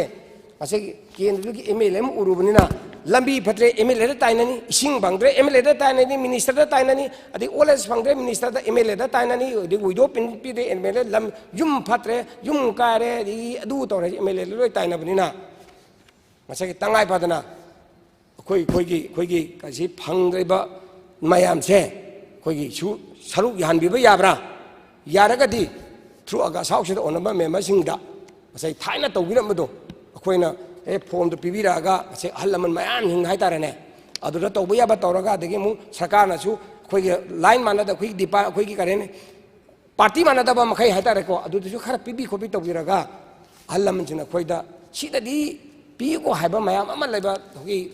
khungang jase khungang phagala ja tawba mission do aduda chatpa ngamjaudraba mayumda lengda lejaraba asagi party yauro ba phare taba adum mayam leibese masi konar mo honorable speaker through da honorable minister punung simang tangdi ꯐꯪꯍꯟꯕꯤꯕ ꯌꯥꯕ꯭ꯔꯥ ꯑꯩ ꯃꯁꯤꯃ ꯍꯥꯏꯖꯔꯤ ꯑꯔꯣꯏꯕꯗ ꯉꯁꯥꯏꯒꯤ ꯑꯪꯒꯜꯋꯥꯗꯤ ꯁꯦꯟꯇꯔꯁꯤꯡꯁꯦ ꯀꯔꯤ ꯐꯤꯕꯝꯗ ꯊꯝꯃꯤꯕꯒꯦ ꯅꯧꯅ ꯍꯥꯡꯗꯧꯕ ꯂꯩꯕꯤꯕ꯭ꯔꯥ ꯍꯧꯖꯤꯛꯇꯤ ꯑꯩꯅ ꯇꯥꯕꯗ ꯏꯗꯨꯀꯦꯁꯟ ꯗꯤꯄꯥꯔꯠꯃꯦꯟꯇ ꯂꯣꯏꯅ ꯑꯌꯥꯝꯕ ꯃꯔꯖ ꯇꯧꯔꯅꯤ ꯍꯥꯏꯕꯁꯦ ꯀꯗꯥꯏꯐꯥꯎꯕ ꯆꯨꯝꯃꯤ ꯇꯧꯕ ꯃꯇꯝꯗꯅ ꯉꯁꯥꯏꯒꯤ ꯃꯗꯨꯒꯤ ꯇꯣꯂꯣꯞꯁꯦ ꯑꯩꯈꯣꯏꯒꯤ ꯁꯣꯁꯤꯌꯦꯜ ꯋꯦꯜꯐꯤꯌꯔꯗꯤ ꯄꯤꯒꯗ꯭ꯔꯥ ꯏꯗꯨꯀꯦꯁꯟ ꯗꯤꯄꯥꯔꯠꯃꯦꯟꯇꯗꯤ ꯄꯤꯒꯗ꯭ꯔꯥ ꯍꯥꯏꯕꯁꯤ ꯑꯣꯅꯔꯦꯕꯜ ꯁ꯭ꯄꯤꯀꯔ ꯊ꯭ꯔꯨ ꯗ ꯑꯣꯅꯔꯦꯕꯜ ꯃꯤꯅꯤꯁꯇꯔꯒꯤ ꯄꯨꯛꯅꯤꯡ ꯆꯤꯡꯖꯔꯤ ꯑꯗꯨꯒ ꯍꯥꯏꯔꯤꯕ ꯑꯪꯒꯜꯋꯥꯗꯤ ꯁꯦꯟꯇꯔ ꯁꯥꯔꯒ ꯂꯩꯈꯤꯕ ꯃꯌꯥꯝ ꯄꯦꯃꯦꯟ ꯐꯪꯍꯧꯗꯕꯁꯤꯁꯨ ꯄꯤꯊꯣꯛꯄꯤꯗꯣꯔꯤꯕ꯭ꯔꯥ ꯄꯤꯊꯣꯛꯑꯔꯣꯏꯗꯕ꯭ꯔꯥ ꯍꯥꯏꯕꯁꯤ ꯑꯃꯇꯪ ꯇꯝꯕꯤꯔꯣ ꯑꯗꯨꯒ ꯌꯥꯔꯒꯗꯤ ꯑꯪꯒꯜꯋꯥꯗꯤ ꯁꯦꯟꯇꯔꯁꯤ ꯀꯌꯥꯝ ꯏꯝꯄꯣꯔꯇꯦꯟ ꯑꯣꯏꯒꯦ ꯍꯥꯏꯕꯀꯣ ꯍꯦꯛ ꯄꯣꯛꯂꯛꯄꯗ ꯍꯦꯛ ꯉꯥꯏꯕꯗꯒꯤ ꯔꯨꯜꯗ ꯍꯥꯏꯔꯤꯁꯦ ꯑꯪꯒꯜꯋꯥꯗꯤ ꯁꯦꯟꯇꯔ ꯀꯥꯗ꯭ꯔꯗꯤ ꯑꯇꯣꯞꯄ ꯁ꯭ꯀꯨꯜꯗ ꯆꯝꯕ ꯌꯥꯔꯣꯏ ꯑꯪꯒꯜꯋꯥꯗꯤ ꯁꯦꯟꯇꯔꯗ ꯁꯥꯔꯇꯤꯐꯤꯀꯦꯠ ꯄꯤꯔꯒ ꯑꯉꯥꯡ ꯄ꯭ꯔꯥꯏꯚꯦꯠ ꯁ꯭ꯀꯨꯜ ꯑꯣꯏꯒꯦꯔꯥ ꯒꯚꯔꯟꯃꯦꯟꯠ ꯁ꯭ꯀꯨꯜ ꯑꯣꯏꯒꯦꯔꯥ ꯀ꯭ꯂꯥꯁ KG ꯇꯝꯃꯛꯄ ꯈꯣꯠꯂꯛꯄ ꯃꯇꯝꯗ ꯄꯤꯕꯅꯤ ꯑꯗꯨꯗꯨꯅ ꯃꯁꯤꯁꯦ ꯈ꯭ꯋꯥꯏꯗꯒꯤ ꯏꯝꯄꯣꯔꯇꯦꯟ ꯑꯣꯏꯅ ꯈꯜꯂꯤ ꯑꯉꯥꯡ ꯃꯌꯥꯝꯗꯣ ꯌꯧ ꯍꯧ ꯇꯧꯃꯤꯟꯅꯔꯒ ꯉꯥꯏꯍꯥꯛ ꯃꯣꯏꯗ ꯅꯨꯡꯉꯥꯏꯍꯟꯕ ꯑꯗꯒꯤ ꯃꯁꯛ ꯃꯆꯨ ꯈꯪꯍꯟꯕ ꯁꯤ ꯃꯁꯤꯡ ꯈꯪꯍꯟꯕ ꯑꯗꯨꯃꯥꯏꯅ ꯇꯧꯕꯗꯣ ꯌꯥꯝ ꯀꯥꯟꯅꯕꯅꯦꯅ ꯈꯟꯕꯅꯤꯅ ꯑꯩꯅ ꯑꯣꯅꯔꯦꯕꯜ ꯁ꯭ꯄꯤꯀꯔꯒꯤ ꯊ꯭ꯔꯨꯗ ꯑꯣꯅꯔꯦꯕꯜ ꯃꯤꯅꯤꯁꯇꯔꯒꯤ ꯄꯨꯛꯅꯤꯡ ꯆꯤꯡꯖꯔꯤꯁꯦ ꯁꯤꯃꯁꯨ ꯀꯔꯤ ꯂꯩꯒꯦ ꯍꯥꯏꯕꯗꯣ ꯍꯥꯎꯁꯇ ꯊꯝꯕꯤꯅꯕ ꯍꯥꯏꯗꯨꯅ ꯑꯩ ꯋꯥꯍꯩ ꯃꯐꯝ ꯈꯔ ꯊꯝꯍꯟꯕ ꯄꯤꯕꯤꯕꯒꯤꯗꯃꯛ ꯑꯩ ꯊꯥꯒꯠꯆꯔꯤ ꯊꯦꯡꯛ ꯌꯨ ꯍꯧꯖꯤꯛ ꯍꯥꯎꯁ ꯑꯁꯤ ꯅꯨꯡꯊꯤꯟꯒꯤ ꯄꯨꯡ 2:30 ꯐꯥꯎꯕ ꯑꯦꯗꯖꯣꯔꯟ ꯇꯧꯖꯔꯤ